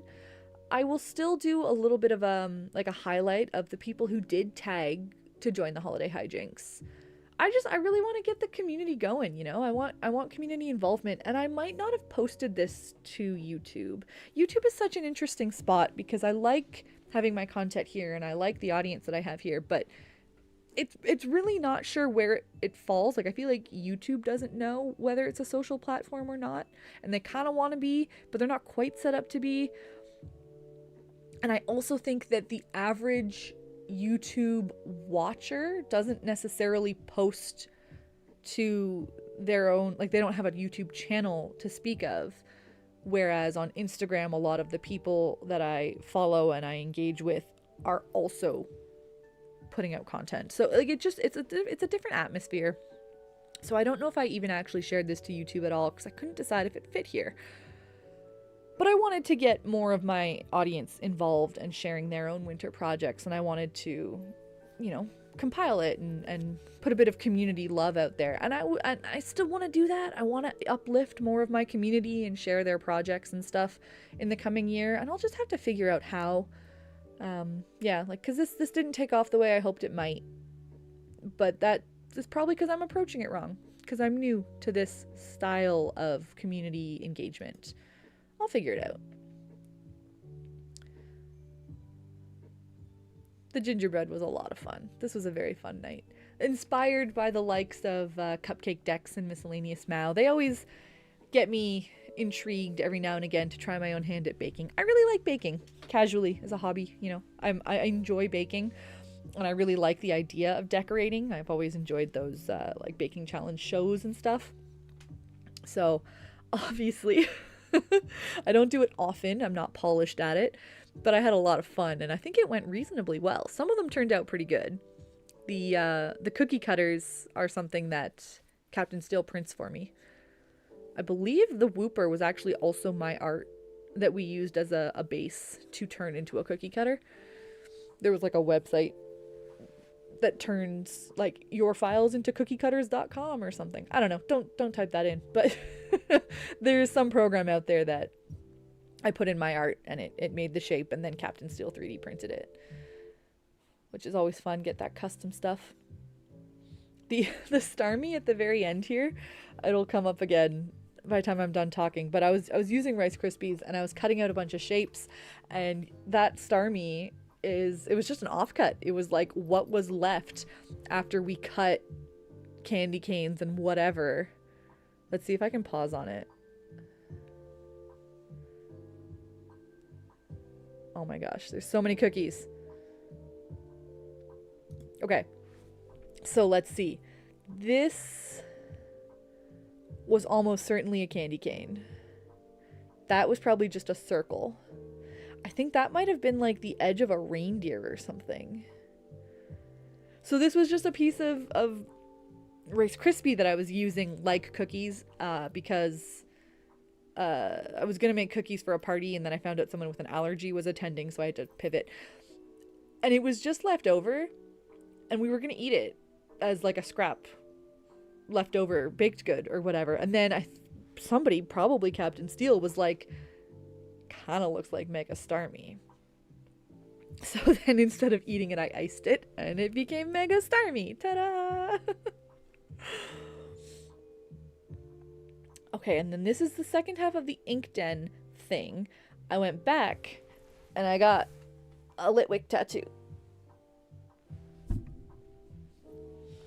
For all of the reasons that I talk about in this video of, you know, Litwick being my origin story and whatnot. And we did do a Litwick during our practice night. That was one of the designs we got to use. And that new tattoo has been making me smile every day since. There's another repost from last year. I made this gingerbread Whooper maybe 2 years ago even. Just some silly little fun. My kitchen is a different color now. I've painted since then.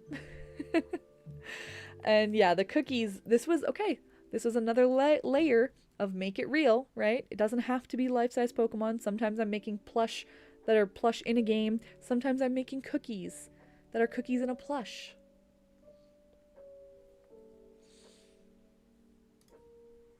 Yeah, any official merch that had gingerbread iced in it, I was like, I'm gonna make that, but as a real cookie. And it kind of turned out, close enough. Some of it was just once I was going, like that was the idea behind making gingerbread. And then once I was doing it anyways, I was like, I can make it match some of my plush and stuff like that. Like I wanted to make this one because he's gingerbread. All in good fun. Repost of the Sfeel poncho, mostly because people need to see that. I haven't worn that in a year, which means all the new people didn't know it existed. People really seem to respond well to this poncho. And it's basically just a winter coat. It's very toasty. This was pretty spontaneous because I didn't know this was going to happen. When I was like planning out my month of content, I didn't plan on this, but then I saw that ornament and I was like, it's too cool not to do. So then I had to make a hat last minute. I actually got very frustrated trying to pose it. The hat was not sitting on Wiglet's head very well. Looked all right in the end, but fair bit of blood, sweat, and tear went into this as well. Simple as a post of it is. Just, yeah, like getting Wiglets to stand up well and then getting the hat to sit right. And it was frustrating. And then yeah, part of what I wanted to do was like play around with the idea of the holidays and not necessarily make new things, but use the Pokemon I have. So I wanted to decorate the Bonsly, kind of inspired by the Sudowoodo that came out as an event Pokemon. I loved this. Almost made me download Pokemon Go just to catch one of these. And I don't have a Sudowoodo, but I do have a Bonsly, so I figured I would decorate Bonsly. And I think this was kind of an impromptu idea, actually, to have the other Pokemon. Well, I did want to have other Pokemon decorating the tree. That was the original idea. And then when I saw the Sudowoodo came out, I was like, what if instead of decorating a Christmas tree, they're decorating like each other? And then I think it was maybe just like a height thing. I was like, who can I have decorate Bonsly? Wouldn't it be cute if it was like all the babies were doing this together? Like it kind of builds a scene, right? Like the babies are hanging out and someone has the idea like, hey, what if we decorate Bonsly? And then they do that as a group. I love the storytelling here. And yeah, it was kind of spontaneous how it all came together, but I thought it turned out really adorable. Poor Igglybuff's getting squashed. And then, okay, talk spontaneous. I knew I wanted to make Alcremie. Well, I mean, okay, I think I started Alcremie in May. Didn't get around to finishing it. It fell off my importance radar as all of these other deadlines started coming up, like getting things done for events, getting things done for the trip to Scotland, getting things done for another event. Like it turned into Whalmer stuff. So I just never got back to my Alcremie. But it was sitting on my wall, and it was actually sitting, if you can see my cursor, like right around here on my wall. So it had to be moved to put up the Christmas tree anyways. And then I was like, well, Milcery is based around, or well, Alcremie is like based around Candy, that the evolution line, right? And so it just kind of clicked that like this was a good season actually to finish it, and I can do a candy cane version, and that'd be really cute. And then once I was trying to come up with the concept of how I wanted to present it, because that's all part of the job, right? You know, you're going to make something, but then you know you have to share it, and how are you going to share it, and what's the post going to look like? Like it's all part of the train of thought. So I started working on Alcremie again, and I was like, what kind of post am I going to make? And that's when I had the idea for the evolution. I was like, the whole thing, the cool way to reveal stuff can be like you spin around and then you cut to showing it. And I'm like, Milcery evolves by spinning, so that would be a perfect post. But that means I need a Milcery too. So then I had to make another new Pokemon before I could really make the post that I wanted to. But I am pretty happy with the bit. And how it turned out. Very happy with how she turned out. The top stitching was really nice. And I think Milcery is actually one of like the cleanest things I've made. It is spot on height. Like exactly 20 centimeters. And yeah, just really clean. Looks really good. And then when a candy cane Alcremie, I had a candy cane Wiglet. Again, easy content. Why not make it? And then finally I start Psyduck. This took so long. I did this poll in October, and I didn't post it till December 20th. But it happened. It happened before the end of the year is what matters. And yeah, part 1, part 2. People have been very excited to finally see Psyduck. They've been waiting a long time. They've been asking a long time. They've been asking for, like, probably years, if I'm being honest. Do you have a Psyduck? Will you make a Psyduck? And I always say yes eventually. Finally, eventually happened. And I think he turned out really good, actually. This is another one that I'm pretty proud of. Like, you trust the process, and sometimes the process lets you down a little bit. This process did not let me down. This Psyduck looks good, and I will admit that. I talk a lot here, so you don't get to see the final. I'm not going to wait around. I made more ornaments because I always make more ornaments. always. I mean, I've only been doing this for 2 years, but there are plenty of Pokeball designs to keep adding to the collection. I'm just going to keep going until I've made them all eventually. A couple more every year, we'll get there. I really, really love. Like, it's fun to make. They look good on a tree. They suit that collect them all mentality. So this was another one I did pull a couple places. I don't think I did this on YouTube either, come to think of it, because I didn't like poll so much as it was like a just tell me your favorite. I might have made a community post, and if I didn't, I probably meant to. Now I'm curious.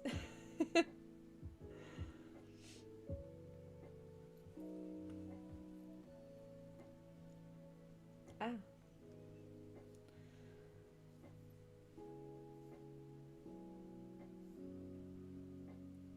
How to navigate my own YouTube page. Nope, I didn't ask YouTube. My bad. I will be better in the new year. I will be better about including YouTube when I ask for polls like this. Like, I asked people what their favorite Pokeballs were, which designs they wanted to see me make next. The hood kept falling, so I'm giving up on it. But now my hair's funny. Welcome back, Pity Baby. We are almost done here. This was my post from 5 days ago. So really, I just have like 3 more things to look at and then closing thoughts, you know? But yeah, these all turned out great. And I think I talked about them a bit on stream because I got to compare them to, like, I had done these same kind of designs in the past. And yeah, I got to see my improvement over the years. 2025 in yarn labels was exciting. I had, the immense satisfaction of counting these up and laying them out, and the fun facts. Like, I crocheted nearly a marathon. That's what I learned. It's 114 pounds of yarn that I used. If I can look up Pokemon by weight, I could find out what weight of Pokemon I crocheted this year.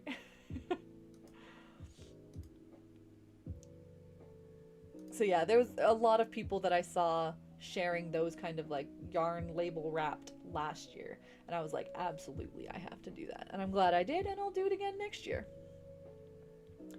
This is my Christmas Day post, and just to have a little something posted on the day, but it's a true story. The reason why I started crocheting Pokemon at all was because of a Christmas gift from, I believe it was my sister, gifted me a few packs of cards just because she knew I'd like it, and I did. And in those packs of cards, I got the art of Asako Ito, who is like the crochet card artist. I got 4 of them. I got, like, specifically these 4. And then I started trying to hunt down all of them. I ended up with most of them. Since then, I found even more of them. Actually, that same sister hunted down a couple more of them for me for like a gift later on. And yeah, like, I was keen on making content, but I didn't know exactly what it was going to be, and it was a little all over the place. Like, if you care enough to scroll all the way back to 2021 on probably my Instagram. I don't think there would even be anything on YouTube, but on Instagram or Facebook, I had like some 3D, I had like perlers that I had made that I think I posted about. I had this, like, I was using cardstock to make art. I posted about some of the Christmas gifts I made that year. So, like, there was a crochet, like, baby bunny. There was a crocheted, I don't even remember what happened. I think an orca whale. So, like, there was stuff, but I hadn't found a theme, and I wasn't sure what I wanted to keep doing. And so it was when I received these cards and I saw the crochet card art for the first time that I was like, oh, I could make those. Like, that's a really fun content idea to try and replicate this art. And I was making the background and everything for, at least for this card. It wasn't going great, if I'm being super real. It didn't look amazing. So I didn't pursue it all the way. because once I just started making Pokemon, that was enough. And then I kind of ended up distancing from the trading card art itself and just started making other Pokemon, and that was still doing decently good, getting decent views and everything. And I just kind of followed what seemed to make sense at the time. But this is a project I would love to return to, and I think it's a really beautiful, like, I don't even know, like maybe next year would be like a 5-year anniversary of Katzer's creations. Let's throw back to my origins kind of thing. Maybe next year is a good time to do that, and I'll actually make some of these as like a diorama or whatever it takes to get the backdrop and fit the Pokemon in. And I made several. I know I made Trapinch, and I have the cards on my wall, so I'm looking at them. Those are all of my TCG cards. So I know I made the Trapinch that you see on screen. I definitely made Muna and Chimecho and Azurill and Meryl and Pyukumuku. And that might be when I switched to doing different things.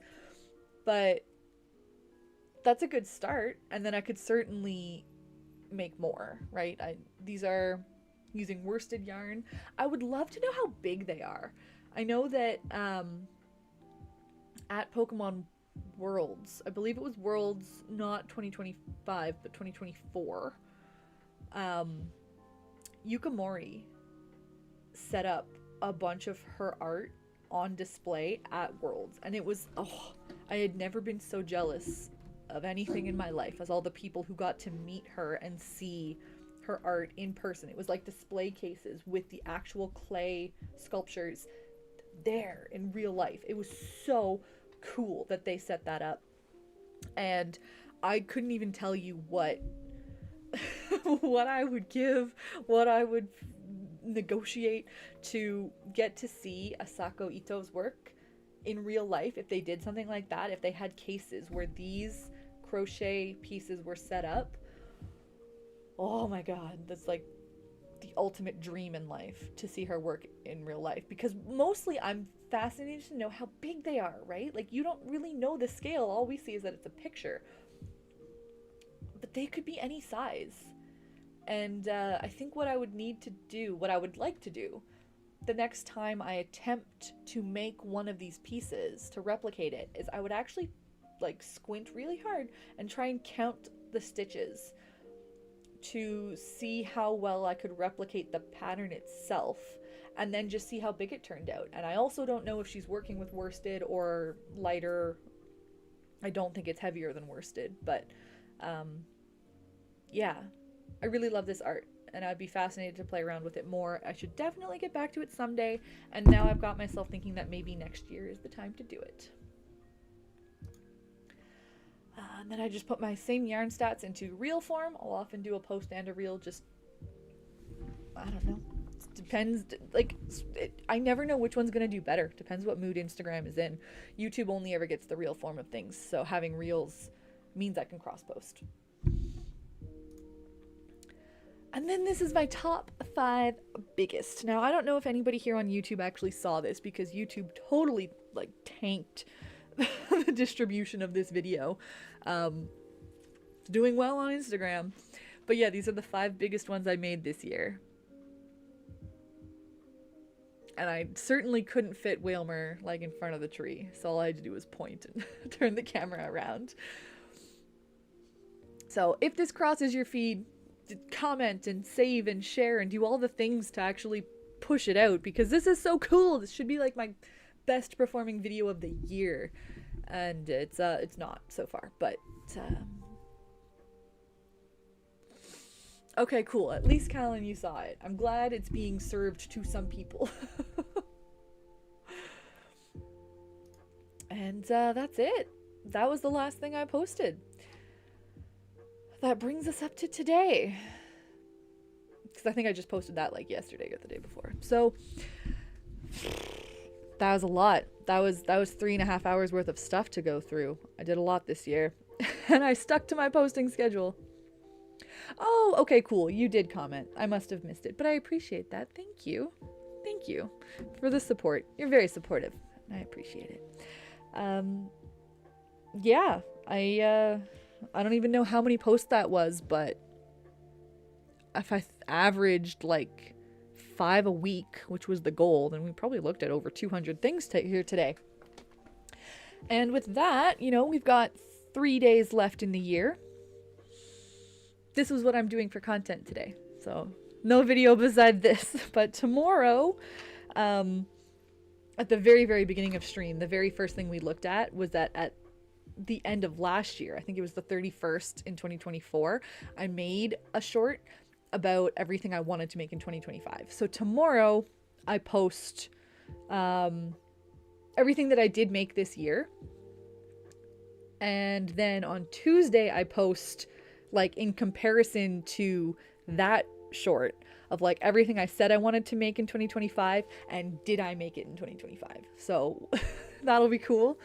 And then the final day of the year, I'll try to compile the people who can like actually tagged me for that community thing I tried to do, the holiday hijinks.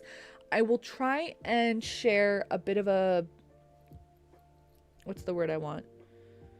Like a collection of that, at least on Instagram. Again, I didn't unfortunately run it on YouTube because I didn't think that it quite fit the social structure here, that the people who are subscribed to me would actually have like things that they're posting themselves. It didn't seem super likely, but on Instagram it seemed more likely.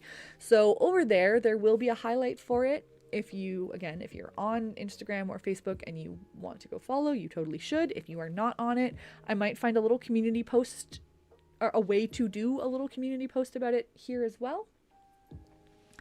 Yeah, I do have a plan that I think I might still be able to get done. Depends if I do any crocheting tonight or tomorrow. For New Year's Eve, a little countdown that I can post for midnight on Wednesday. But I'll have to get to work. So hey, maybe let's call it a night and I'll go get to work. Or I'll play Hades. It's one of the two. But hey, thanks for showing up and hanging out. If I have the time, I'll probably try and cut this down, like just cut to some of the more interesting things of the year to talk about and make it a video. Something more palatable than 3.5 hours. But yeah, I appreciate the people who came and hung out. I hope you learned something interesting. And certainly look forward to more in the new year. If you would like to be able to vote in these upcoming polls, you can find the QR code. Pointing is so hard. That QR code down there will take you to my Ko-fi page, and any member of any tier will get voting privileges. Sooner than later, hopefully, I can have members on this channel. Additionally, if you want to subscribe on Instagram, I actually have memberships enabled there as well. Anyways, all of those people in any of those places will get a chance to vote on what Pokemon I make in my poll every month. If you have the means, I know not everybody does. I completely understand, but I am pushing pretty hard to have 2026 be the year that I like really earn an income off of my work. That's my goal. That's my dream. So if you have the means to support, consider it, or tell somebody else to consider it. And if you don't, I appreciate you just being here, and I hope please don't feel bad when I talk about the idea of other people joining. You are welcome here. Just engaging means so much as well, but I'm gonna do what I can to see what I can drum up. So I'm gonna mention it, and yeah, that's gonna be cool, and I'm gonna launch that. First poll is going live on January 1st. First week of every month is when we're doing the poll.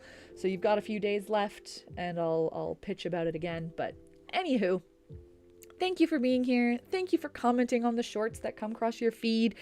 look forward to seeing maybe a bit more long form content in the new year and more streams. It's all going to be fun. It's all going to be good. So happy holidays if you've got any left that you're still going to. Happy New Year is a big one. For some people, New Year's is like the biggest holiday of their year. So happy New Year's to everybody. And yeah, we'll be back soon. Have a good night.